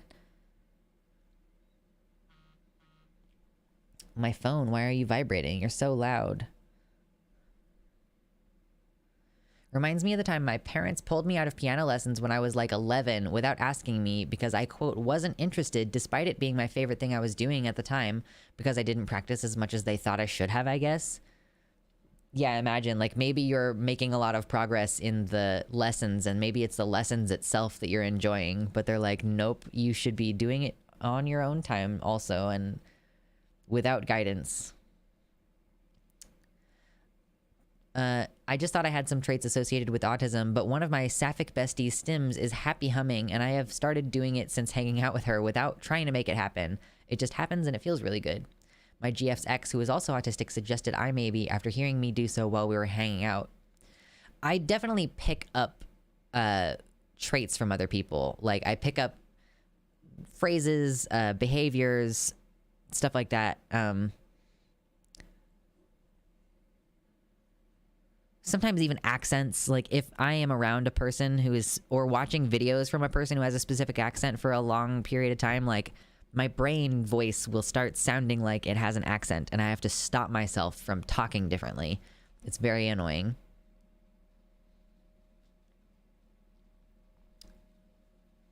I talk a lot like Fawn now after living with it for over a year. Yes, I have no brain voice. I do that too. I thought everyone did that. Yeah, I mean, I don't know if that's a specific autism thing, but it just happens to be how my brain works. Like, I absorb mannerisms a little bit. Getting officially diagnosed as an adult doesn't open you up to much help in the United States as much as hurt. So a lot of therapists recommend not doing it after a certain age. Yeah, like, what the fuck am I gonna do? What am I gonna do with an autism diagnosis except feel exactly the same way as I do now? Like, it used to be, I was like, the only reason I need an autism diagnosis is so that I stop feeling the need to hedge when I say I'm autistic, you know? But now I have shed that already, so I have absolutely no reason to get a diagnosis.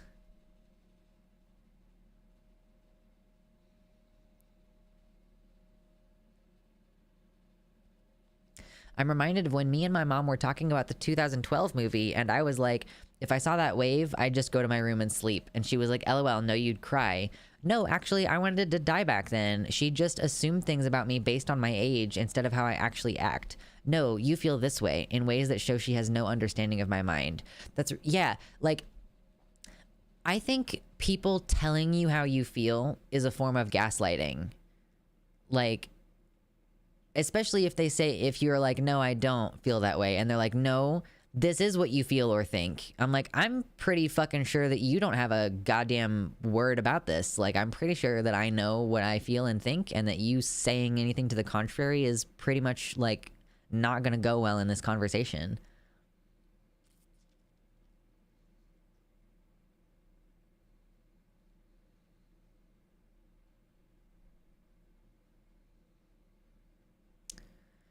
Appeasing concern trolls for the low price of thousands of dollars and potential medical abuse. Yeah, true, exactly. My brain voice is a translator, not my voice, and so the translator can be anyone. They interpret my thoughts into language. A fun one I like to use is Jean-Luc Picard. That's cool. I don't really know that I pay attention to what it sounds like enough to say that it's quote-unquote my voice, but, I mean, it doesn't generally sound like a person who isn't me.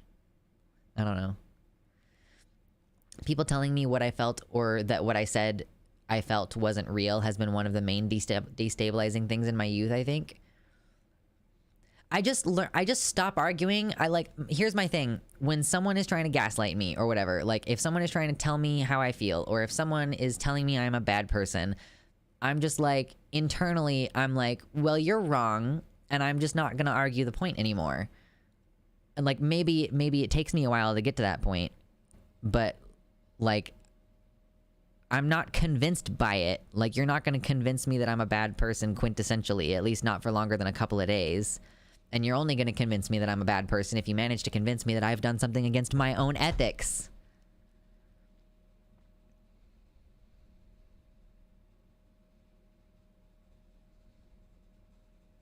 Honestly, that's kind of what it comes down to. Like, you can convince me that I'm a bad person if you manage to convince me that I have done something against my own ethics. Like, my own understanding of right and wrong. Because my understanding of right and wrong is not the same as other people's. It's not.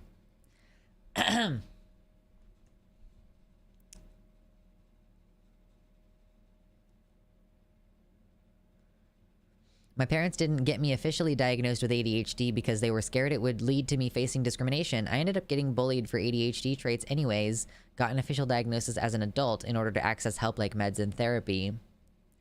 That's really frustrating. I didn't get screened for ADHD at all, either. But I've been independently diagnosed like twice. I hate it when people think everybody is just like them and speak in absolutes about assumed universal feelings. Like, it's projection, right? It's fucking projection. People are like, this is how I would feel in this situation, therefore you not feeling that way means that, like, there's something wrong with you. I'm told by supervisors that I'm, quote, hard to read. The funny thing is that interrogation and body language experts get me wrong in particular. What they attribute to my motivations is almost always wrong. Psychologists often get me wrong too, but psychiatrists usually get it right. I don't know why. That's really interesting. I wonder what training psychiatrists have that psychologists don't. That's pretty fascinating, though. I enjoy having conversations about this kind of stuff too.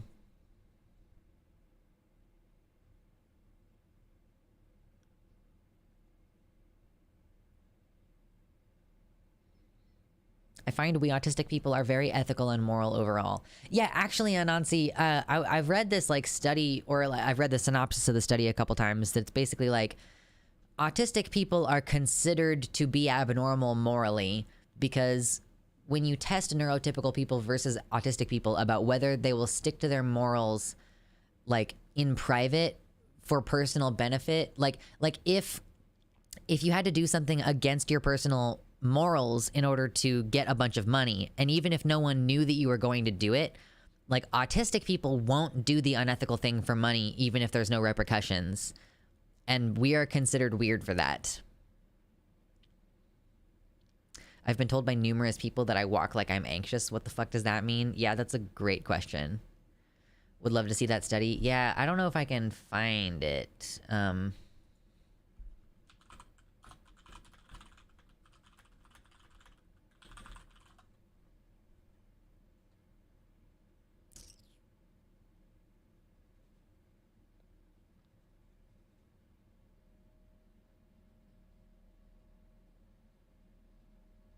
Oh my god, it's so hard to find any of this information. Oh wait, hold on, is this it?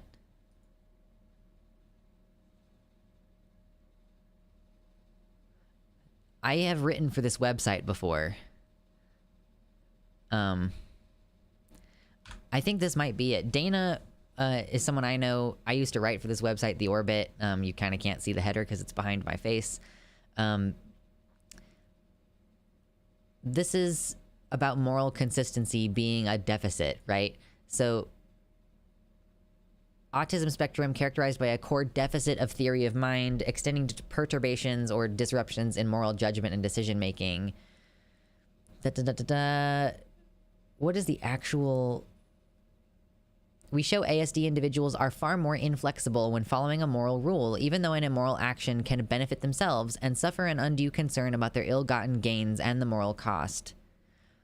Autistics are less able to follow a moral rule when an immoral action can benefit them. They suffer from a reduced concern about their ill-gotten gains and the moral cost. Quintessentially here, the authors did not consider the existence of other valuation systems and attributed autistic ethical valuations as indicative of a faulty cost-benefit analysis.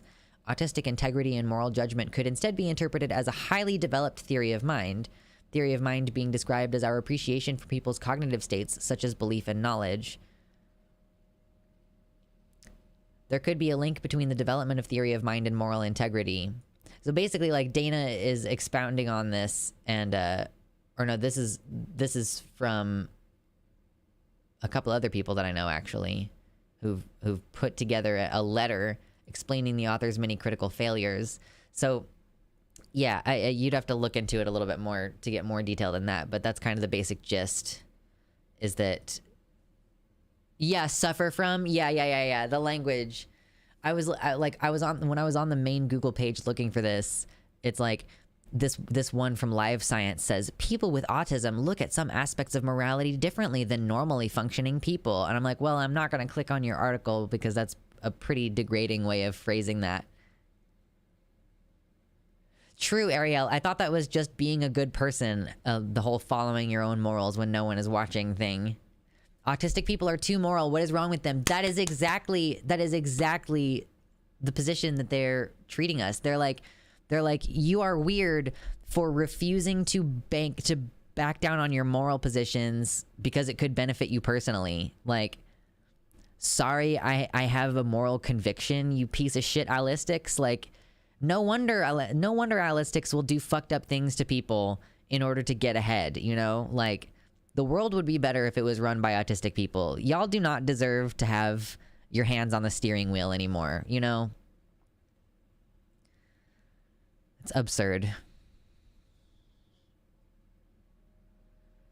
I know, chaotic envy, it can be really difficult too. The ADHD autism overlap of symptoms is part of why it took me such a long time to just accept, like, I'm just autistic. Because some traits could be both or whatever. Like, I personally think that there is a high comorbidity and that maybe only one thing is getting diagnosed at a time. So, like, if someone has an autism diagnosis and they also have ADHD but it's undiagnosed, then some of their ADHD traits can be read as autistic traits, and the same vice versa. I think I've been convinced enough at this point that they are technically two different things because of how they differently respond to medication, but there's a lot of symptom overlap, and it can be hard to tell if it's one thing or the other, or if you have both.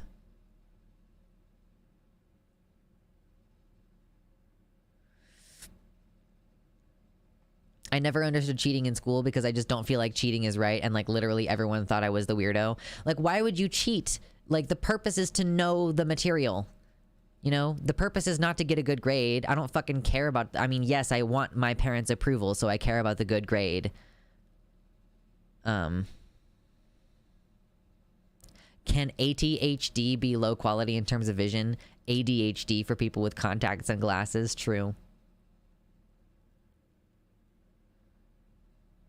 I literally feel very few morals as emotions. I feel nothing about a lot of moral standards except these are the rules. I follow the rules. And yet I hold to morals better than most people I know. It's rules to me.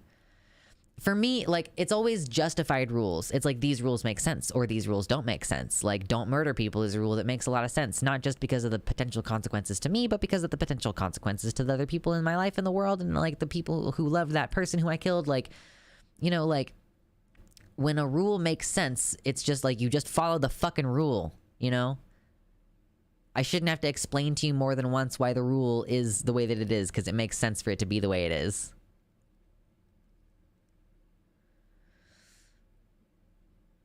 Being vegan and stuff too. Yeah, true enough.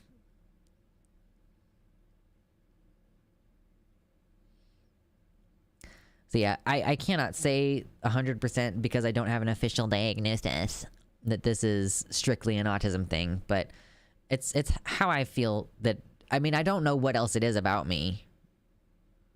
How the heck do I get 20 followers in Cult of the Lamb? I haven't played Cult of the Lamb. I don't really buy video games very often because I have other medical shit that needs to be done and a lot of stuff that's going to potentially be coming up over the next couple of months that I might have to buy. Is it supposed to be the normal thing to be a hypocrite? I have my own moral compass and follow it. I almost did an academic dishonesty, but couldn't bring myself to look at my cheat sheet. I think it is considered a normal thing to be a hypocrite. Yes. I think it's considered normal to be flexible with your morals based on like whether it's beneficial to you. I think this is also an experience that I have that makes some of my interpersonal relationships difficult because like, and part of the reason why I'm thinking of this is that someone else I know who is also autistic and they're a therapist and stuff too, they said recently like, you non-autistic people need to start giving us like a bulleted fucking itemized list of all the things that you said during a fight that you didn't mean, because my autistic ass can't fucking handle it. I'm like, I relate to that so hard because I don't ever want to say something during an argument that like might cause damage and like I don't really mean it later, you know, like even if I feel in the moment like I fucking hate you and I don't want anything to do with you anymore, I'm not gonna say that shit during an argument because I know that I'm emotionally compromised and I don't want to like say something that I don't mean. Like even if I mean it 100% in that moment, that's not the same as meaning it overall, you know, like, and once you say it, you cannot unsay it. And I think that that's like something that makes me different from other people that I've interacted with, because some people who I've interacted with will just like say really fucking hateful shit to me and like say really targeted mean things about me, and then later like they act like they never said it, and I'm like, what the fuck? Like, are we just gonna act like you didn't say a bunch of hateful mean shit to me?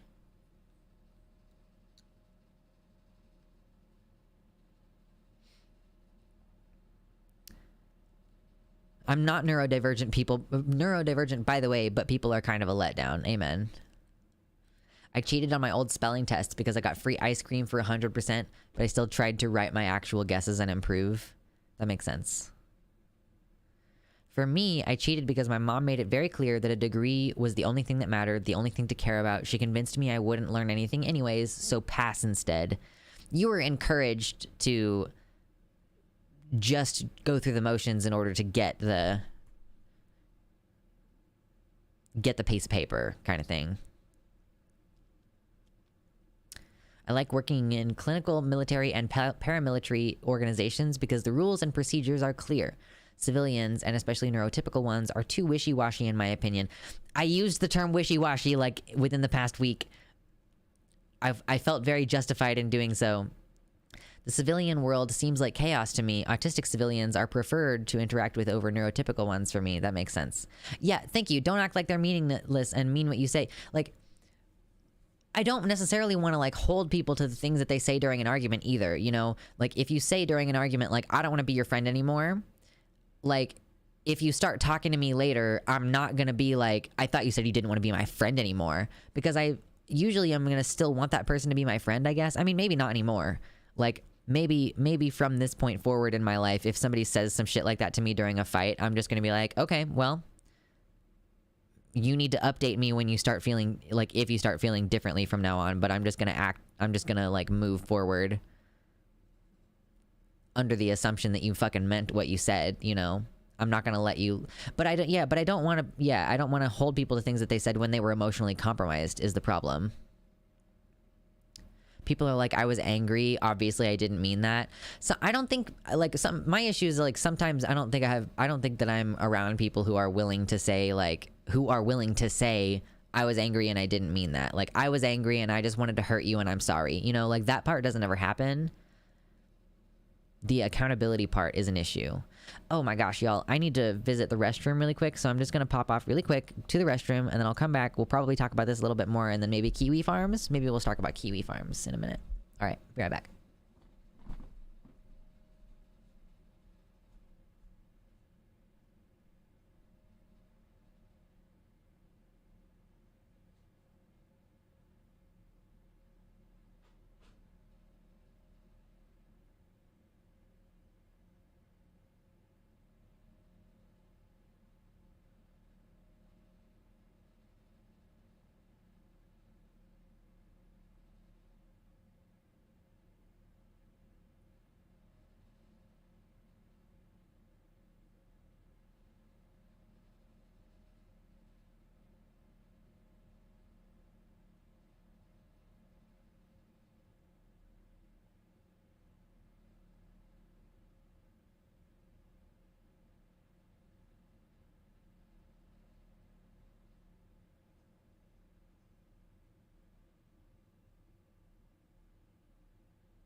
Ooh, okay, I'm back.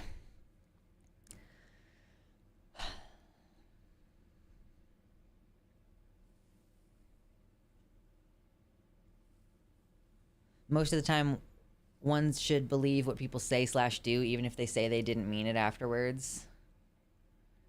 Yeah, maybe I'm in a unique situation with someone who like very specifically has an issue with communication or something. I don't know.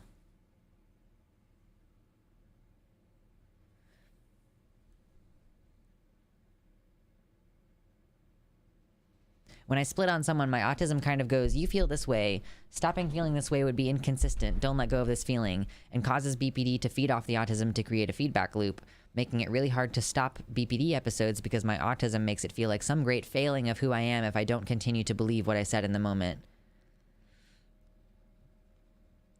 Maybe that's something that I've dealt with before. Not personally, but maybe, like... I think maybe I've had a situation where someone said something during an argument and then later they didn't still mean it, but they felt the need to continue acting that way because they didn't want to be like, oh, yet again, I said something I didn't mean during a fight kind of thing. Alternatively, we could reframe how people commonly do not adhere to their own morality as not having those morals and just projecting righteousness rather than inconsistencies. Is this the fucking situation like when atheists are talking to Christians and the Christian says, like, you know, like when they imply like, oh, if you're an atheist, what's stopping you from killing and murdering people, like, and then raping and stuff? And it's like, because I don't fucking want to do that, because that's a bad thing to do. Like, is your Christianity the only reason why you're not a rapist? Like, if so, like, you're a fucked up person. You know, religion should not be like the only reason that you're not hurting people. Ugh.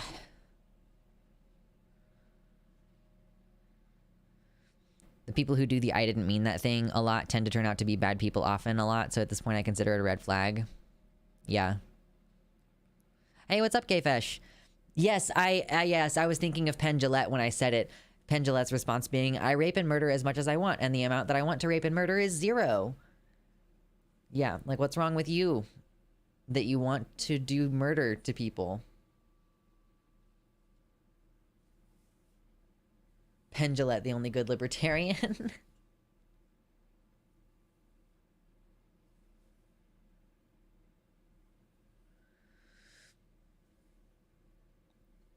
Let's see here.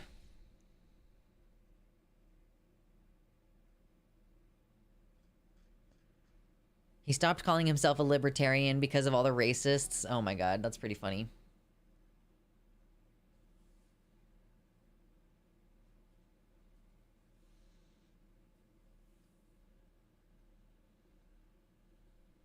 Trying to put my hair up. My hair is like Velcro right now. Has anyone taken the hair psychopathy checklist? No. I don't do checklists and stuff very often like that. But I'm like not concerned that I'm a psychopath. Like I feel I have like a pretty strong sense of empathy. The only times when I have a difficult time empathizing with people is when they behave erratically, like in ways that I can't understand.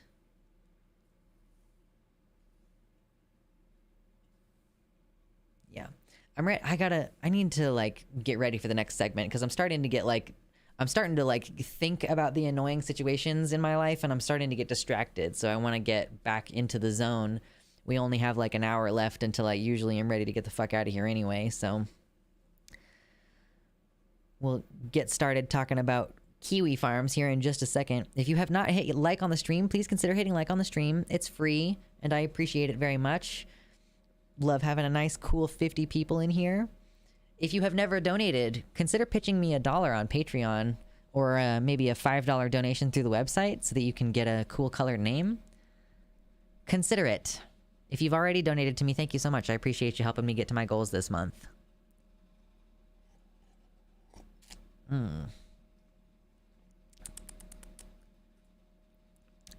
Going to Twitter.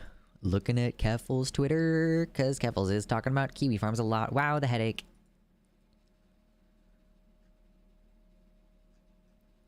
All right. Keffels.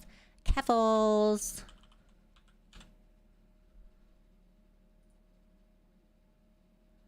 Hell yeah, dude.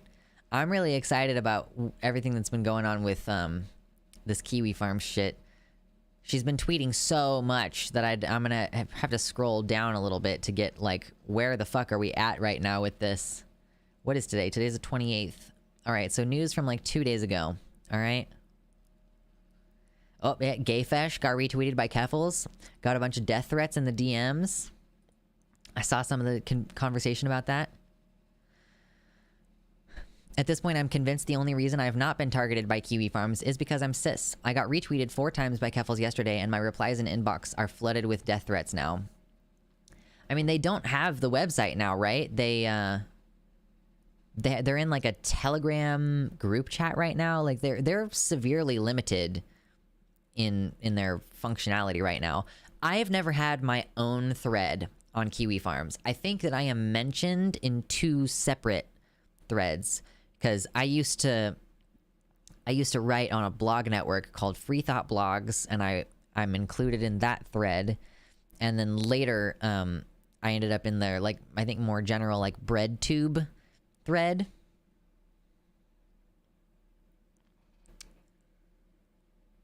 Oh my god. They might get it back if a certain well-off political streamer decides to donate to them to keep their website up. I know. Yeah, we'll look at it in a sec, I guess.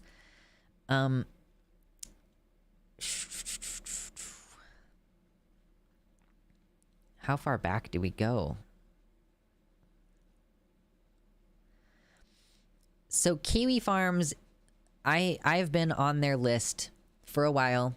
Like I mentioned a minute ago, like on a couple of their little mini threads, and they have really not bothered me directly very much. Like they've recorded a little bit of information about me, but haven't come over to my area really to bother me. The worst internet harassment I've ever had was from Calvin Guerra's fans. But KiwiFarms, like, doxes people. It's the reason that Keffels is, like, she's now moved to fucking Europe, I think is the most recent update, is that her Airbnbs were getting doxed as well. So she went to Europe, and there's all this pressure that she's been putting out, that the rest of Twitter has been putting out, to get KiwiFarms off the internet, basically. These hashtags have been going trending, like hashtag drop KiwiFarms, hashtag Cloudflare supports terrorists, or hashtag Cloudflare protects terrorists, a couple different ones going around. Because Cloudflare is like the hosting service that allows people to reach and access a lot of websites on the internet, including KiwiFarms. So trying to get them to drop them as a client in order to take this horrendous website off of the fucking internet. So this has been going on for like days and days. Keffels tweeting and retweeting. We have like statements from Joshua Moon, who is the person who owns KiwiFarms, about how bad he feels and stuff. Like, it's spiraling more and more. And then Destiny, former Twitch streamer, what platform is Destiny even on anymore? Like, he's been banned off of many platforms at this point. He's declared he wants to financially support KiwiFarms. He's been ban evading on Twitter for a long time. Like, the entire time I've been aware of Destiny, he's been on a ban evading account. So just more and more news about all of this shit here. What are we looking at? So many retweets, people talking about groomers, people calling, like, consistently throughout this process, people calling Keffels a pedophile. Like, oh, she groomed kids. She wants kids to have access to drugs that they take without their parents' permission. Like, yeah, I mean, kind of. Not really a big deal in my opinion. So what else do we got going on here? KiwiFarms, people just having personal experiences of KiwiFarms attacking them, doxing their family members and their friends, making their lives basically unlivable. Several people committed suicide over all this pressure. Let's see. Oh yeah, I didn't watch this, but I guess this is a lawyer who's a 500,000 subscriber YouTuber, said on this stream that Keffels should be lined up against a wall and shot, which is incredibly unnerving that people with large platforms can say things like this about transgender people without any repercussions. Let me make sure the volumes are all adjusted here, because I haven't watched this yet. I'm kind of curious. Oh, okay. You deserve to be affected. And Keffels, you're giving life-changing treatments to minors? You go on the fucking wall right next to every other groomer, every other child molester, and every other fucking pedophile on the planet. You are disgusting. I mean, I feel like that was pretty clear. I think this dude is like, he's licensed as a lawyer in Minnesota. So people are basically saying calling for murder like this is in violation of the ethical rules for the bar association, and his bar association clearance is in the state of Minnesota. So, and he's also on a ban evasion account as well. Like, how can you be a professional lawyer and say shit like that about people? Like, when someone says you get the wall, like you're gonna get lined up against the wall, there is no implication or meaning that could possibly have, aside from like, we're gonna line you up against the wall and shoot you. He streams from Nick Fuentes' streaming service. Destiny does. Okay. I didn't know that they had a proprietary streaming service. And then this guy was harassed off of Twitter for harassing people during the height of the Vic Mignogna sexual harassment drama. Yeah, so again, like equating what Keffels does with pedophilia, like if hormones are not accessible to you because your parents won't allow you to, or because it's illegal for you to take them, I think that it is within a teenager's right to seek treatment on their own. Like, if a teenager got pregnant and their parent was going to force them to give birth, I think that teenager has the right, that young person, that young adult has the right to go seek that treatment on their own, right? I will not sign on to this idea that people are incapable of making decisions for themselves until some magical moment at midnight on their 18th birthday. You know, like, I don't think that you should deny people access to what is essentially life-saving hormones. Like, the longer you make people wait, the more distressed they are, the more their mental health spirals out, the more difficult it is for them to get their mental health shit figured out. Like, I think that people should be able to have access to DIY hormones, especially if that is like the only option. Like, I think that there should be so few restrictions on the prescription in the first place that it's essentially the same as doing DIY, except that you have a doctor who's willing to check your blood levels, you know, like just my personal opinion. Like, I can't, if I was a teenager nowadays and I was in like a state where they had just made it illegal, like, if my mom was on my side or my dad was on my side, whoever I was living with, like, I would maybe tell them, hey, I'm gonna go ahead and do this anyway. But I was a willful child. I know that I was a willful child. I didn't care what people thought about what I was doing. And if I thought, if my parents were anti-vax, I would have gotten vaccinated anyway, right? Like, my parents' opinions about my medical situation would not factor in very strongly for me, because I'm like, well, why should it matter to you? It's not your body. Anyway, so KiwiFarms, it seems like it was down for 24 hours over 1 year ago. The site has been like on and off for the whole week, basically. They've been on and off. Excuse me. And, oh my God, excuse me.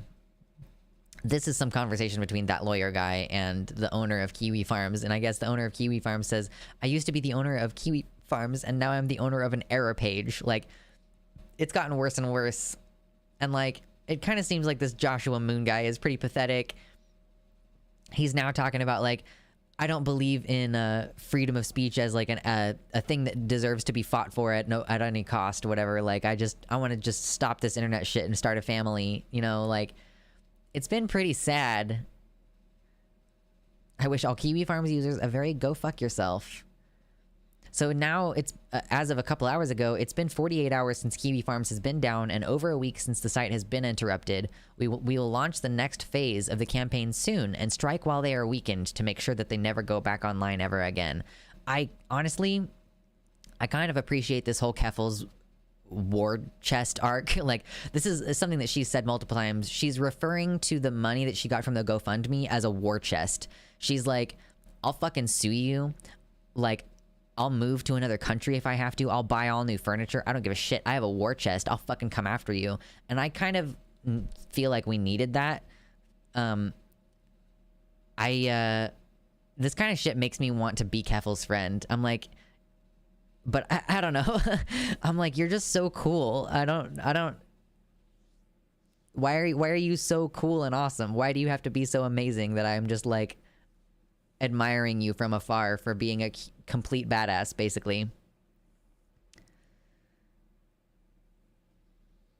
People are showing up at Joshua Moon's house, I guess, going like, hey man, you're like fucking my life up, maybe stop doing that please. And he's like, I'm hiding behind my mommy, answering the door. I guess his mom lost her job because he was being like, because of his affiliation with his website, or because she's a user on this website. I think actually she's a user on KiwiFarms. So his mom lost her job for that. Gotta wonder what these people would do without KiwiFarms. It's basically their life. Yeah, I mean, honestly, it's basically their life.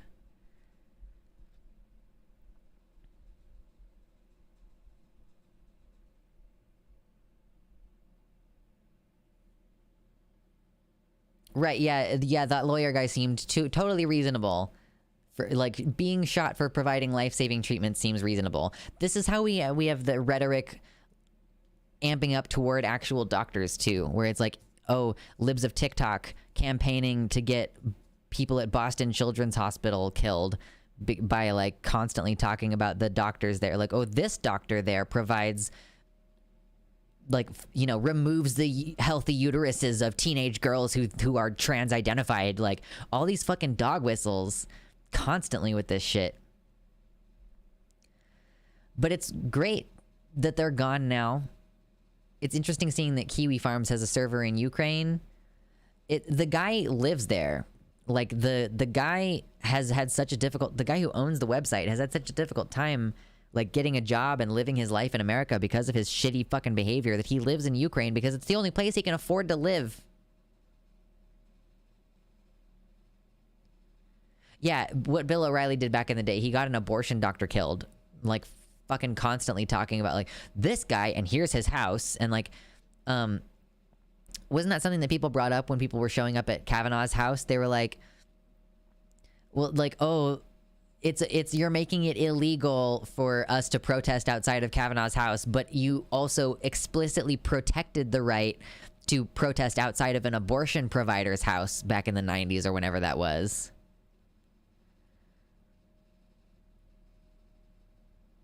Allowing teens to have access without parental permission is a slippery slope. There are some very mature 15-year-olds and very immature 17-year-olds. It's complicated. I mean, like, okay, let's set up a system where they get, like, support the entire time, you know? But, like, what are you gonna do if your parent, if you know for a fact that your parents are abusive and they're gonna kick you out, like, and you could start hormones now by ordering them online, or like, and usually, like, it's usually people getting estrogen online. It is a felony to get testosterone online, because of its status as a regulated steroid or whatever. But, you know, I just can't, like, yes, there are immature 15-year-olds or whatever. Yeah, like, yes. Ideally, you want them to have therapy and support throughout the process. You know, you especially you want them to have a doctor checking their blood levels if they're going on hormones or whatever. But, like, yeah, I was a determined, tenacious teenager, and if I was a 15-year-old right now, I would be like, fuck you, I'm doing what I want. Like, if my parent is going to try to deny me care, like, I'm going to do what I want. There are also immature 30-year-olds. That's a good point.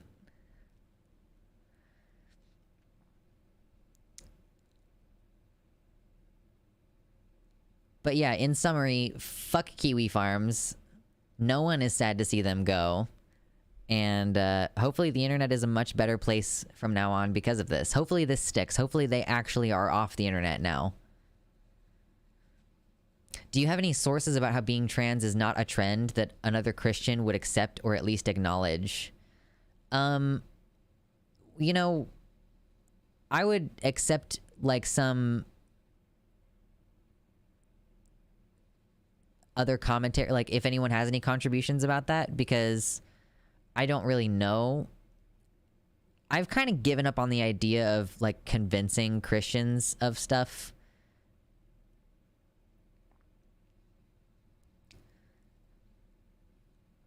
You can't reason someone out of a position they didn't reason into. I honestly think that like the only thing that's really going to help a lot of people who are anti-trans is going to be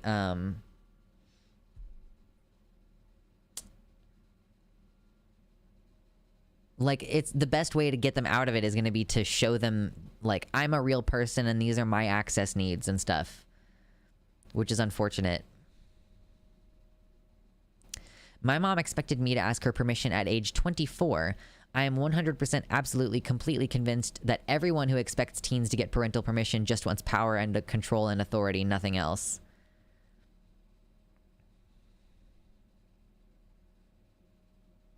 Yeah, I don't understand what magical quality people think that people possess once they become a legal adult. There are 13th century accounts from Jewish trans women in the Talmud. That's cool as fuck. I've not researched that myself, but that sounds cool. I think Jesse Gender had a well-researched video on that, which had papers in the sources.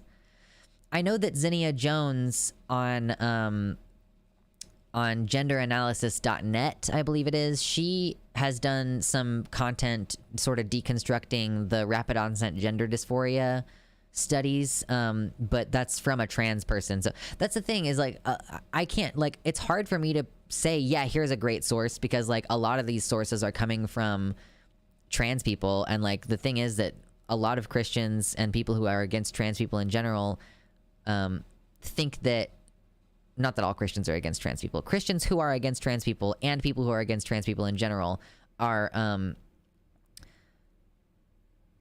they're not going to respect anything a trans person says. And honestly, like, they might not even respect something that a trans affirming person says, because kind of like the gender criticals, the TERFs now are like, hey, it's creepy and weird that you didn't say that you have a trans kid when you were saying these things vocally in support of trans people. Like, what the fuck do you mean? Like, is it weird that my familial connection to a trans person has opened up my empathy, you know?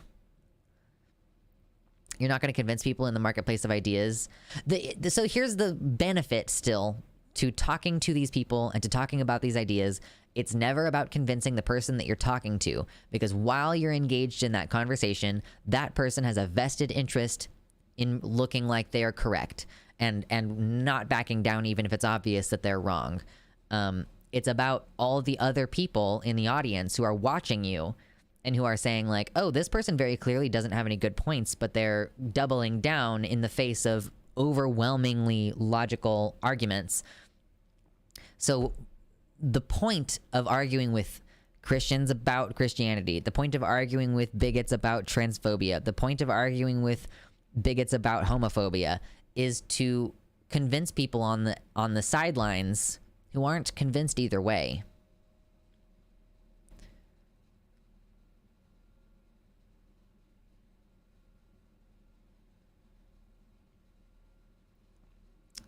The best thing that ever happened to KiwiFarms, to get KiwiFarms offline, was going after MTG. I don't actually know if she helped at all, or if this was just all of the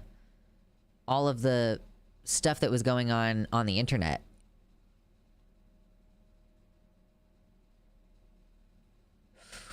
Oh gosh. The only thing that works to convince someone is someone close to them saying, I hear you, I understand your concerns, but you are wrong. Someone they care about empathizing with their bonkers beliefs.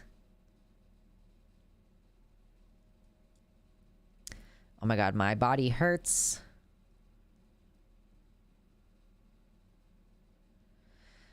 I used to love debating. Now I just don't really care and mostly let people be wrong if that's what they want to do. Yeah, I've come to realize that the don't let, like, the whole, like, you have to accept that people are wrong on the internet sometimes. Like, I figured that out a long time ago. Like, people are going to be wrong on the internet, and sometimes I just have to fuck off and, like, leave it alone.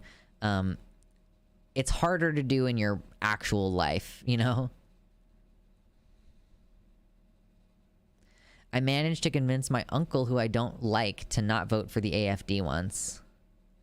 The German far-right party. That's cool. Forrest Valkai, a science educator, has done a video on gender that might help. Yeah, we watch that video sometimes, if it's the one that I'm thinking of, where he talks at one point about the complex gene switching that results in the growth of testicles. That's pretty fascinating shit. But it's also mostly about physical sex. So it's like, if someone could be convinced that physical sex, being non-binary, is then a good reason to believe that gender should also be fluid and non-binary, then yeah, like...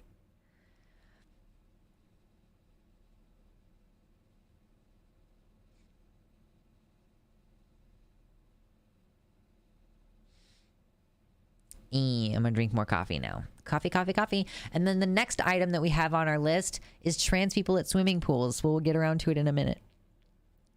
Yeah, the X chromosome suppresses a gene somewhere else for testicle growth, and the Y chromosome suppresses the gene from the X chromosome. Yeah. So, like, the gene that tells you to grow testicles is not even on your X or Y chromosome. They're not on your sexed chromosomes. They're somewhere else. So, yeah. The X chromosome is like, don't do testicles. But then the Y chromosome is like, shush, X chromosome, we were gonna grow testicles.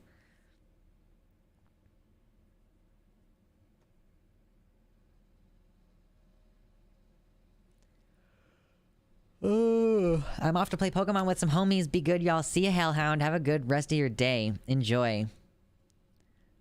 Ooh, we're having a good time. This is an enjoyable conversation today.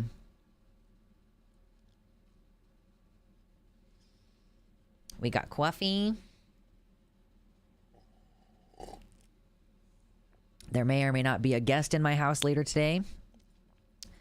Looking forward to watching Hot D tonight. Gotta get that Hot D. I don't want to make innuendos today. I've decided that I don't want to make innuendos. They make me sad. What a life I live. Sometimes the signals get messed up and then tell your body to grow some of each. True. Lord have mercy, my insides hurt. I'm gonna watch, but I haven't been impressed so far with Hot D. Maybe we should chat about it later. Or something. I don't know. I've enjoyed it a lot. But I don't know. I also, like, fucking hated, the ending of Game of Thrones so much, and, like, this is bringing back some of the love that I had for the original, like, politics of it and everything. Plus the acting. Oh, God. See, Anansi, you had to bring it up. You said no dog nodding since I've been on. You brought it up. It's because Baphomet had to go to the bookstore. That's why we're not talking about dog penises and nodding.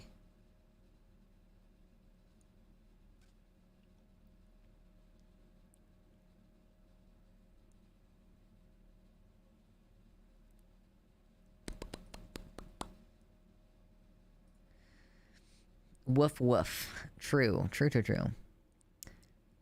The AfD gets more and more openly fascist all the time, managing to pull the Overton window. Yeah, I mean, that's kind of like, it seems like the entire Western world is kind of like sliding further and further into fascism. I don't know what the fuck we're gonna do about that. Chased chat finally. I know. I'm like, listen, I think I've already mentioned this before. I was having this thing happen sometimes where, like, you know, when you're about to get horny and the blood flow, like, there's a twitch, and it's like, if you were about to get a boner, it would be like the first twitch of blood flow on your way to getting a boner. Like, I have had this new thing that started within the past, like, 4 or 5 months where, like, I get the dick twitch and then just immediately crushing sadness that makes the boner go away. So that's like just worse now.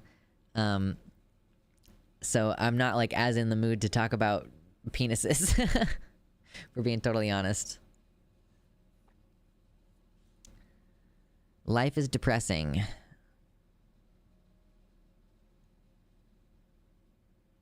I don't know about the whole world. Our government just turned a decent amount further left in the last election. Are you talking about the American government? Because I don't actually think that...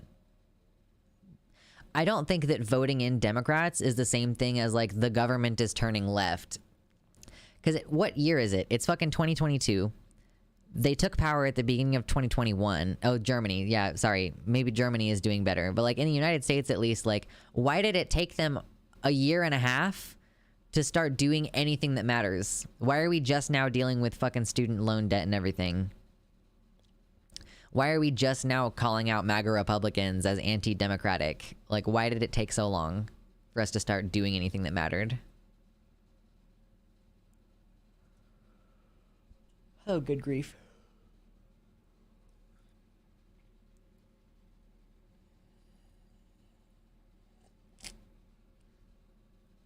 Should I see if I can find a kitty cat? Maybe we'll do a kitty cat break really quick.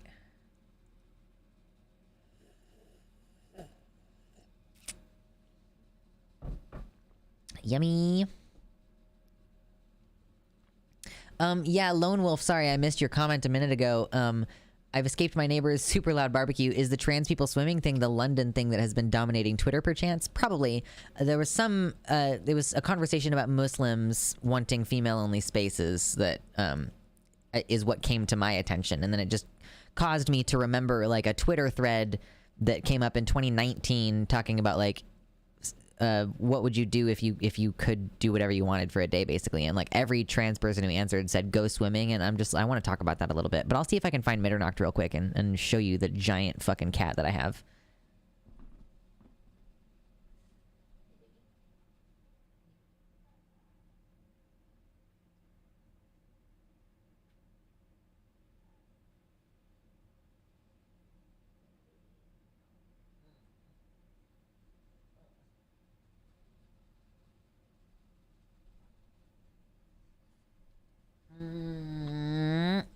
Oh, hello, Baphomet.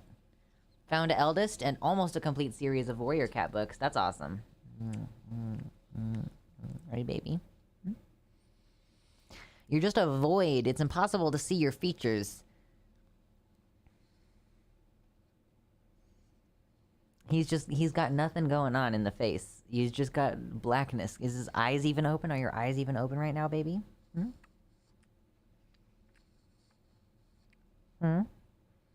Are you my buddy? He's like, okay, I'm not happy right now. Are you happy? Oh.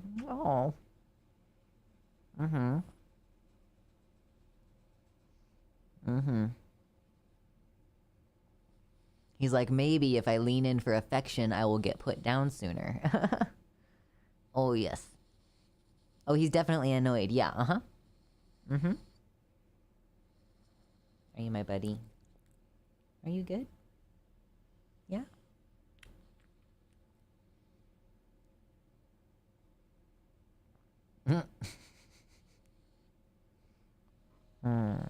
Okay, I put you down now. He's better at that now than, he was before. He's getting better and better at it. Oh, my God. Mitternacht and my girl Frank could be twins. Just big, chunky black cats. Does your black cat have, like, insanely long claws? Because that's something I've noticed about Mitternacht, is that his claws are just crazy long. Ah. Excuse me. Okay.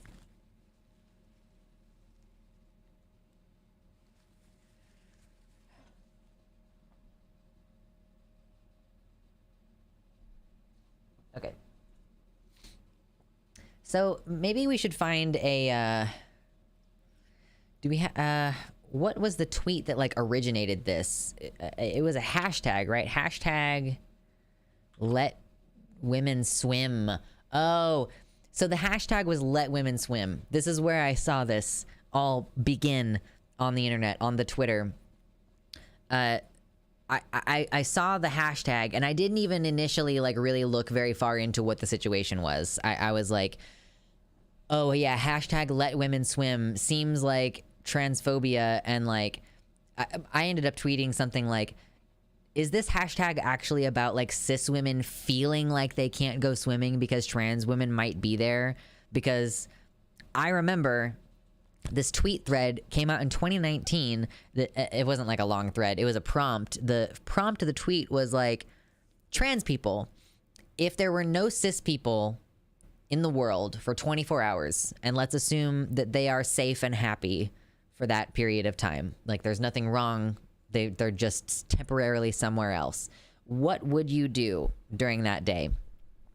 And a huge amount of the responses at the time were go swimming. So when I hear like, oh, let women swim in peace, like, these transes not letting us swim, my response is kind of just a giant fuck you, because like swimming is not for everybody, obviously, but swimming for a lot of people is like really important. Like, what is it about human beings? Like, we love to splash around in the water, you know, like not like every single person again, but you know, it's not uncommon that like children want to play around in the water during the summer. You know, it is a thing that we do, and not having access to something like that can be really awful. Not just because you don't have access strictly to the facilities of swimming and like the actual activity itself, but the knowledge of being rejected on purpose, you know, being disallowed on purpose, like and the reason is that our bodies are non-normative, right? When trans people have hesitation about going to the pool, I want to be explicit that the reason that we're hesitant about going to the pool is because of our bodies. You know, if you're a trans woman and you're wearing a bikini and maybe for some reason you can't like tuck your penis, or like maybe you don't want to, like if you have a penis visible under your bathing suit, that could be an instigation for violence. Like someone could use that as an excuse to be violent toward you, tell you like, oh, how dare you be out here with your girl bulge, right? Like, how could you do that? And then obviously like with trans men, like if you haven't had top surgery yet, then you have breasts, and like how are you going to deal with covering your body? Like that's less of a violent situation, but it is still a misgendering and uncomfortable, like not wanting your body to be on display kind of situation. You'll be treated differently if people know what your body parts are compared to what you want to be perceived as type of situation. So most trans people like just do not have an accessible environment at the swimming pool. And this particular issue was about a male, female, and mixed sex swimming set of lakes in Heath, London. And trans women have been using the women's only lake for decades, and it's only just now these people, and I honestly kind of think it's an excuse to use your religion. If you're like, these Muslim women need a space to be safe from males, like, okay, do you just not care? I mean, yes, the answer to this question is yes. But the question was about to be, do you just not care that there are trans women who have been assaulted and want space away from men? Or that there are trans women who are Muslim and want to remain modest within the culture of modesty of Islam? They exist. And people are so fucking rude. I had a couple people respond to me when I used this hashtag, let women swim. A couple people got up in my fucking business about it, and I was like, do you just not think that there are any trans women who also need the space for the same reasons that you do? Like, try not blaming women for the shitty thing men do challenge 2K22 impossible mode, apparently. As a Southerner, the first thing that comes to mind is segregation and the attitudes that people had towards those they considered colored. It's pure discrimination. They had white and colored pools, schools, hotels, toilets, and water fountains. Same crap again, just against queer people this time. Yeah, and do women forget that 99% of violence and harassment toward them is perpetrated by straight men? What is happening here? It's just that, like, they genuinely, earnestly, truly, deep down fucking believe that trans women are male fetishists. They really, truly, deeply believe in this deranged fantasy that trans women are only doing what they're doing because they jerk off to the idea of being women, or they jerk off to the idea of invading women's privacy. Like, the way that the TERFs view trans women is just so fucking brutally dehumanizing. And conservatives also love to weaponize Islam when it comes to getting them what they want. And then they'll attack Islam, pointing out the shit conservative Muslims do that that conservative non-Muslims also do. Right. Like, we've already talked about previously about their hypocrisy about children's genital mutilation. You know, they'll go on and on and on about how terrible it is that they do female genital mutilation in Islamic countries, but then we circumcise male babies all the time, and we forcibly correct, quote unquote, correct intersex babies. Like, we just, if their clitoris is too big, we just cut it off to make it a more normal size. You know, totally fine. Heteronormativity, but okay for some reason. Yeah.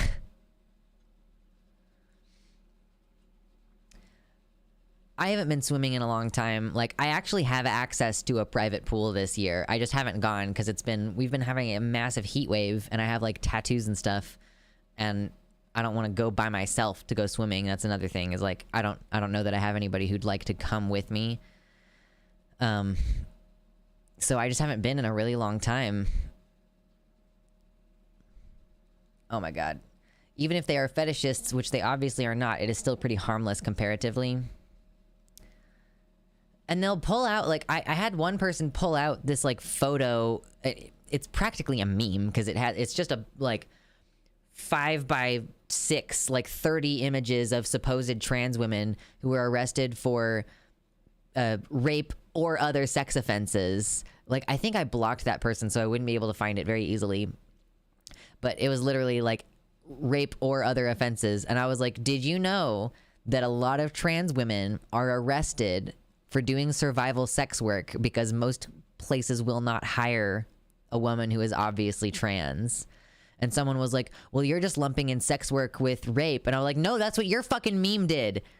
Your fucking meme was over here saying, like, all these women here, like, first of all, I don't even know if those are all trans women. Second of all, if they were all trans women, or even if half of them were trans women, you saying like this person was convicted on a sexual offense, it doesn't fucking mean anything. Doesn't fucking mean anything unless you specifically tell me what their charges were. Like, you're just assuming that any sexual misconduct, and like that's just exclusively based on the legal definition of sexual misconduct, not even necessarily like something that I morally like disagree with. Like, sex work is fine. Like, penalizing someone and calling us predators by proxy because people are doing sex work so that they will live, like, is so fucked up. Someone was like, they were trying to be like, you know, you shouldn't defend sex offenders. It makes the trans people look bad. And I'm like, it kind of seems like what you all are doing with like pretending like survival sex work makes trans people into like sexual predators is like, maybe that's the thing making trans people look bad, you fucking asshole.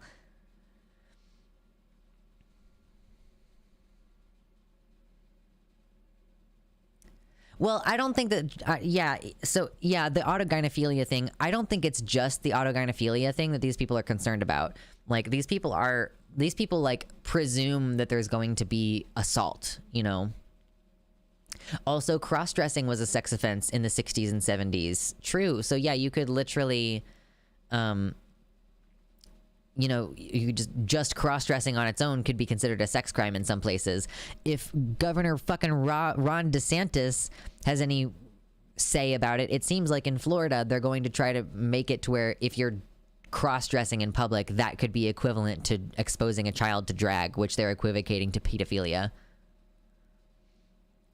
Yeah, cross-dressing being an offense in the 70s was a contributing factor in the Stonewall riots because it wasn't just, yeah, like, sodomy was illegal, cross-dressing was illegal. Both of those activities were being cracked down upon.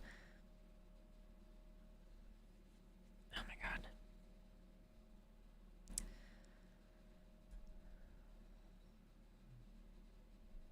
Oh my God, excuse me.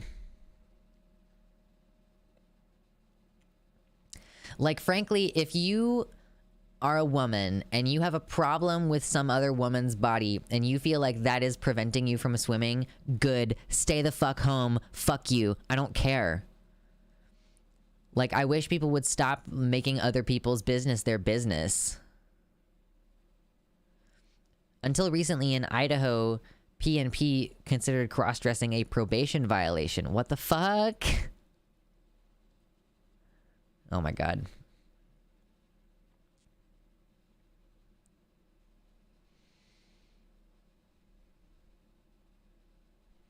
I'm kind of just looking through these tweets really quick to see if there's anything in the let women swim.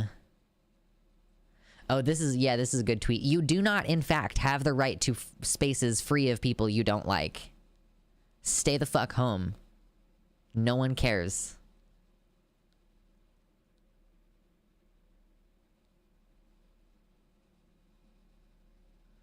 Cross-dressing equals pedophilia is such a leap. I can't even comprehend. It's disingenuous. Like, their purpose is not to be correct. Their purpose is to punish us for existing, and that's it.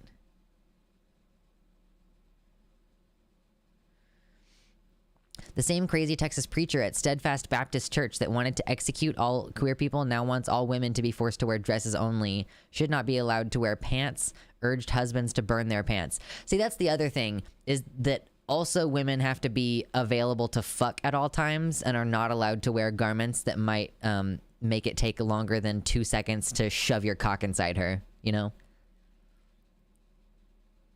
It's almost like people not going to the pool because there could be fat people in bikinis there. Unfortunately, a real thing I've heard people say. Like, what the actual fuck? Don't go, or don't look, or I just don't know, like, get some fucking humanity, maybe?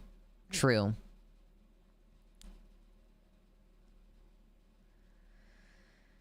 Just imagine not being a huge fucking baby all the time. What a concept.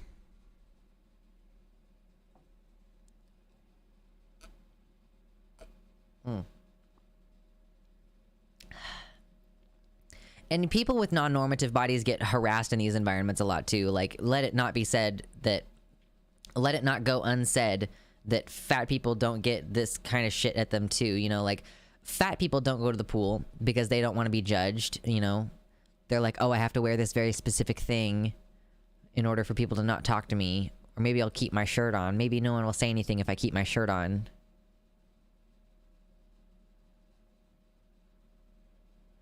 I'm so afraid of swimming at the pool that's so close to my apartment I can hit everyone there with a rock. That pool I can't go to. I wish that pools didn't have like nighttime hours. Like, I'll go at fucking 11 p.m., right? Way too many people get judged at pools, TBH. I understand the reason why pools are dangerous at night is because of the lack of lighting. If the lighting was good, I would like to go to the pool at night.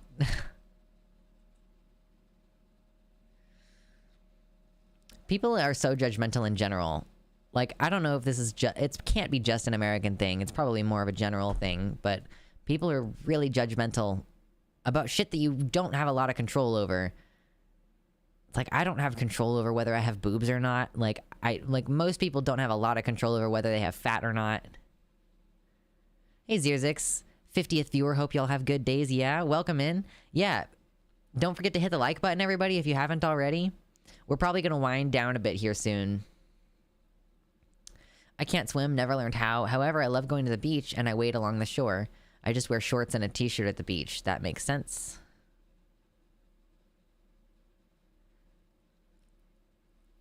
Like, there is going to be a day where going to the pool is, like, right now in my life right now, I would just go to the pool wearing, like, a girl top and swim trunks and not care, right? But there is going to be a day where I'm wearing a girl top and swim trunks and there's a big fucking hog in my pants, right? Like, I don't have it yet, but I will. And so, like, that could present some fucking difficulties.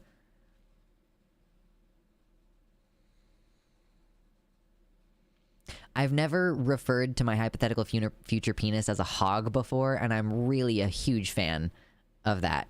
Like, conceptually, I've struck upon a very amusing term for me. Craig of the Creek is a really wholesome show for pretending the world doesn't suck for things like this. Yeah, I think Silent said that there was a a beach near where they live where there's like a unofficial trans inclusive beach there, and that's really awesome. I'm trying to think of good words for my dicks. Yeah, someday there's gonna be a big honkin' fucking dick in my pants. Estrogenized dicks can't really be called hogs, I don't think. Too tiny and soft. That's fair. My dick is gonna have an erectile device inside of it that is gonna make it like constantly kind of like sort of an erection. So that's why I think it's appropriate. And also it's gonna be like 5 or 6 inches at all times. Like it's not gonna get tiny and soft. It's gonna be thick at all times. We did finally manage to get around to the dicks conversation. I'm sorry it took me so long, everybody. It took me a full 2.5 hours to get to the penis conversation, and here we are. They're teacup pigs. True. A shower. Exactly. Yeah. My dick crossed the double feature screen. Yo dick went straight to DVD. Anyway, that was a song from Harold and Kumar Go to White Castle. What an old fucking movie. Thanks for waiting for me while I was out buying books. I know, I did all the politics while you were gone.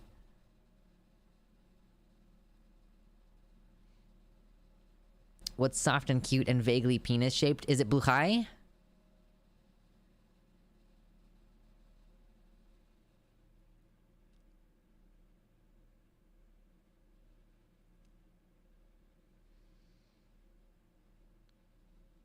Aquafina did a My Vag version of that song, and it was mostly derivative, but she had a really great line of, my vag wins best vag, your vag wins best supporting vag. That's fucking hilarious.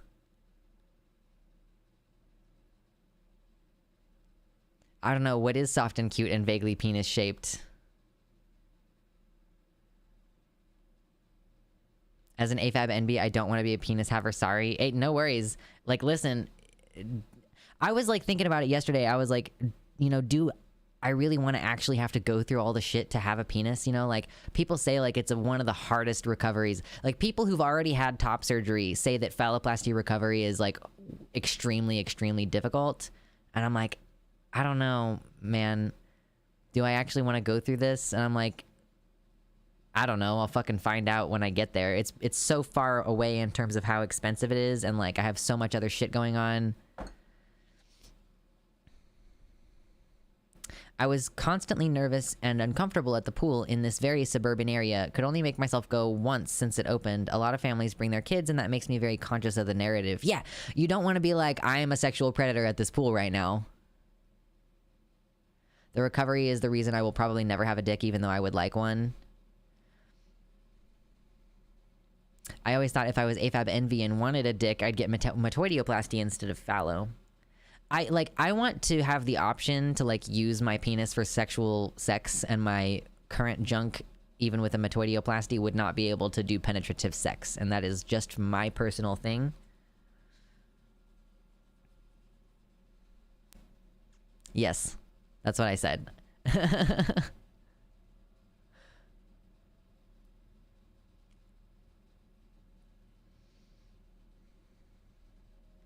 Yeah, so with the recovery and stuff, I guess part of me is like, I kind of want to live in ignorance of what the recovery for phalloplasty is going to be like. Or maybe I just want to assume that it will be easier for me because I'm not getting urethral lengthening. I don't know. But yeah, at this point, like, if my life continues to seem like it's about to change direction very dramatically very soon, like, I might not ever be able to afford it. So we'll find out. If I had metoidioplasty, I could pass as one of those Greek statues and be the peak of masculinity by ancient standards.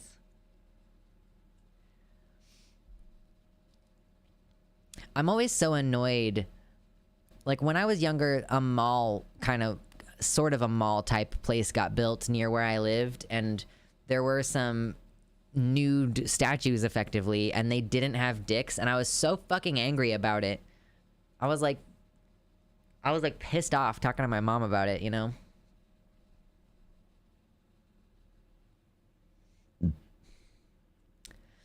Excuse me, I'm getting slight pushback from cis people as my appearance changes as an intersex person.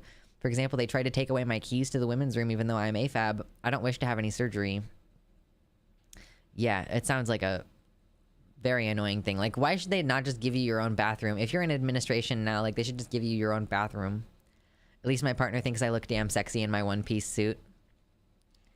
There may or may not be a dramatic increase in the number of pictures that I post on the internet of me wearing sexy outfits. I don't know. I can't decide. I am explicitly not open to flirtation or compliments like that right now.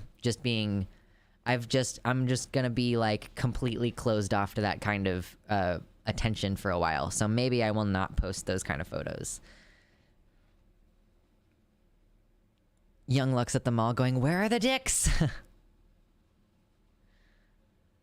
If they carried Packers at the mall, that would be funny. There was no Spencer's at the mall, but that would be a good place to find the dicks. I could go to the Spencer's and get the dick like lollipops and then like attach those to the statues. That would be the great thing to do. Yeah, if you don't want people flirting with you, thirst traps are probably counterproductive. Yeah. It's like, I want to feel good about how I look, and I want to get validation sometimes about how I look, and I'm not getting it right now, and I'm like not open to flirting though, you know? So maybe I'll just have to do what I've been doing and take the thirst traps and then not post them on the internet. Like yesterday I was wearing an outfit that was basically just 2 mesh shirts on top of the other one. So like I wasn't even really wearing a real shirt.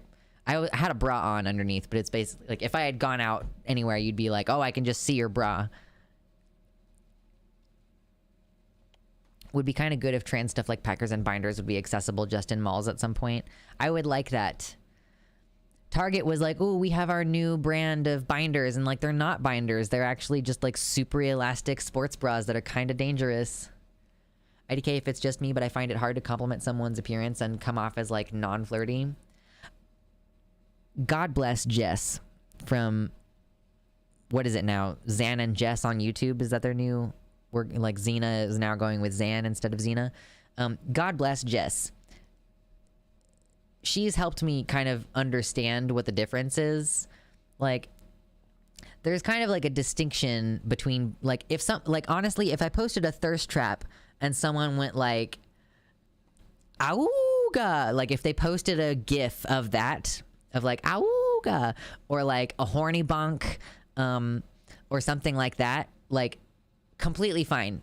Or like I saw a picture of like Patrick and SpongeBob both, and their eyes were like their eyes were like all the way out, like telescopically, and on the eyes was written like, I'm looking respectfully. All of that totally acceptable, totally fine. There is like, you can like, when you shift to being like, I don't know, if you say anything about like,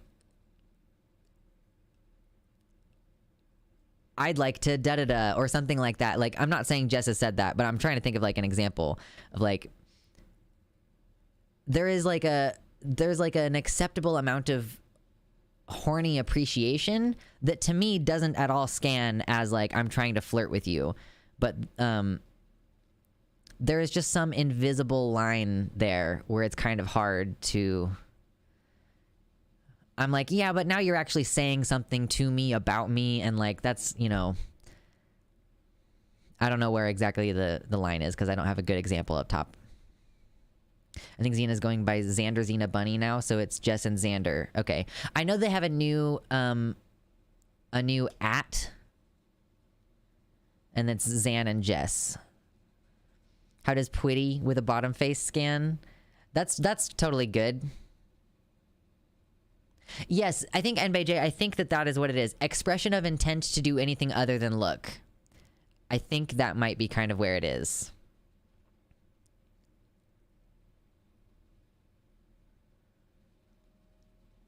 I don't really flirt at people, so I don't know, like, I don't have any up top of like, oh, this is something that I've said before that didn't go well or whatever. Like, I don't have anything up top right now.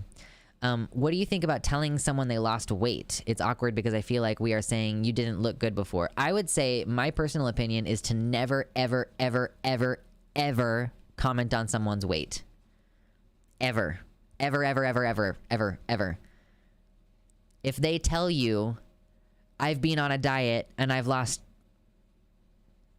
2 stone or whatever, you could say like, oh wow, I'm so glad you are achieving your goals, right? And you might say, if you think that they want the compliment, like in that situation, like you're looking great, right? But like unless they're like really trying to get you to compliment their weight, don't ever fucking talk about it.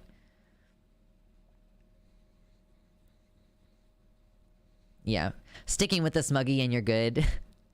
Yeah, so instead of navigating that, I'll probably try to like just not post any thirst traps for a while. So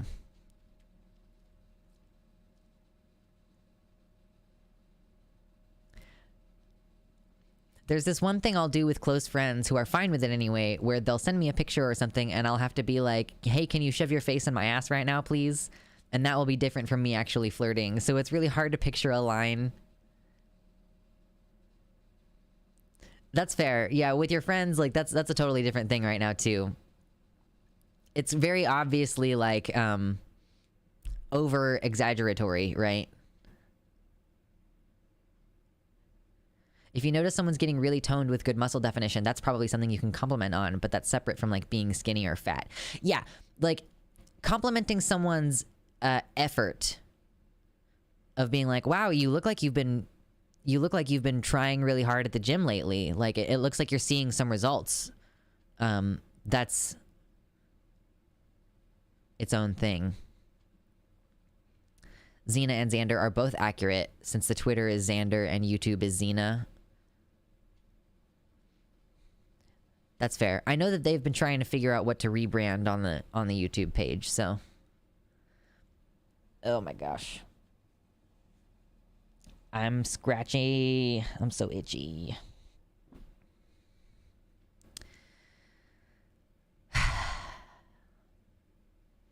Life is difficult and stressful, but we're trucking along. We're still making it. We're still alive, you know? Yeah, Maria, only complimenting the weight when they said they wanted to lose weight and had succeeded.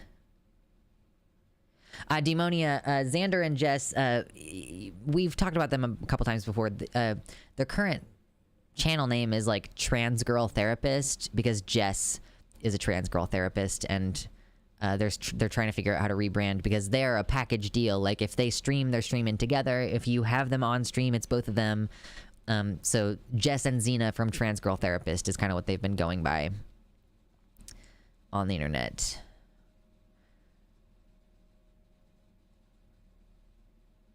The channel is just now called Jess and Xena. Okay. They've totally dropped TGT now. Okay. Yeah, exactly. Morningstar System. Yeah. If you have if you have an eating disorder, if a family friend complimenting you losing weight, you're like, hey, yeah, great, I have an eating disorder, so it's actually probably really bad if I'm skinnier every time you see me.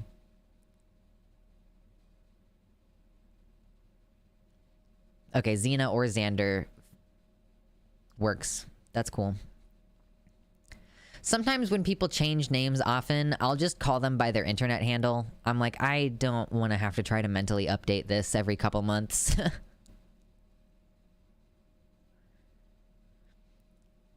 Lily Orchard is one of those people who I have almost nothing to do with, except for like I watched her old video about why the Legend of Korra is bad or something, and I thought she made some good points about that, but basically all I know now is that she's like came after Jess and Xena, or like discredited Xena, or like disregarded them or whatever, and then like said that Vosh deserved to die or some shit like that, you know. One of my best IRL friends used to change her name every year or two, and I just changed her name in our messenger chat to Changey McNamerson.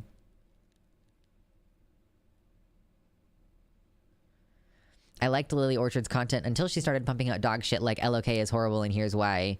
and Steven Universe is bad and here's why. I'm like, I think she made some good points in the Legend of Korra is garbage and here's why video. But yeah, overall I'm just like, you just kind of seem kind of toxic and let people enjoy things. I don't know. Whoops, I'm late. Yeah, Speedy. We are going. It's been a few hours. Oh my gosh, why are my phones so loud?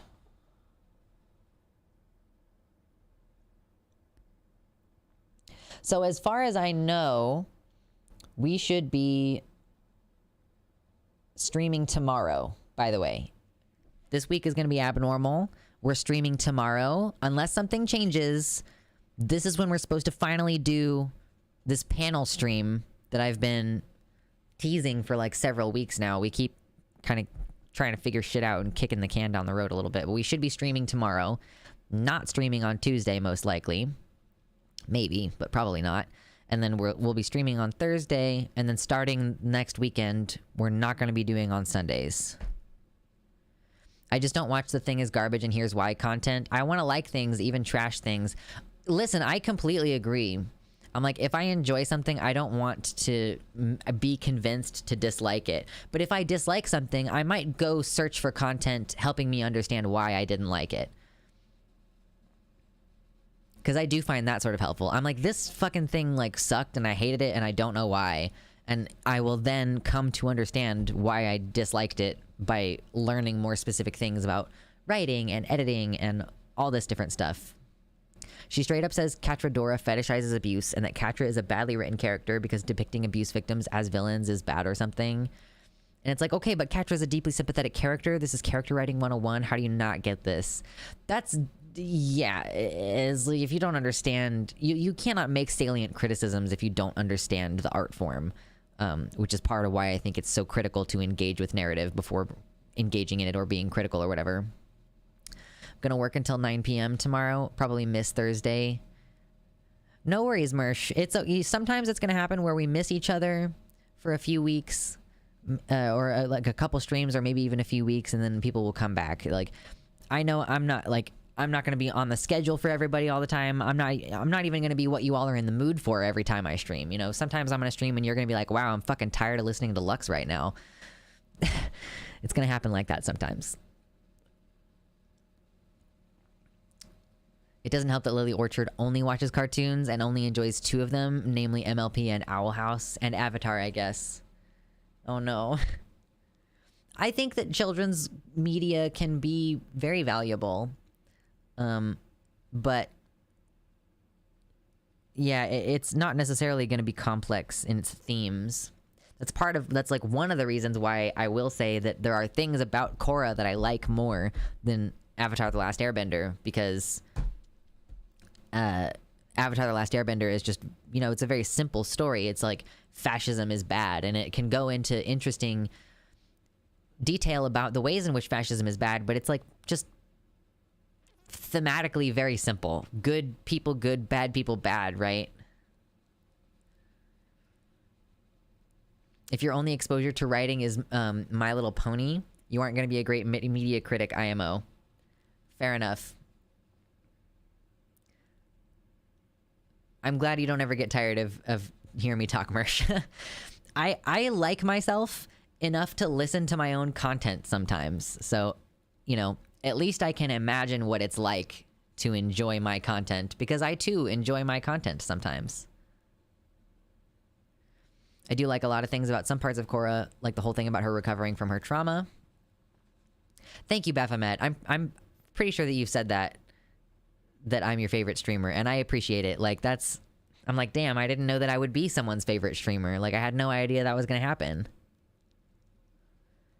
I would never make content that I don't enjoy. This is part of why I don't have people on to speak to me very often, because I don't like that content. Like, when we have a guest on, especially if it's a friendly guest or someone I'm trying to be nice to, I'm like, I just don't enjoy this as much when I'm listening back to it later, you know? You're the only streamer I consistently watch live. Yes! Oh no, I take that Kuvira isn't a fascist not too long ago. No! No!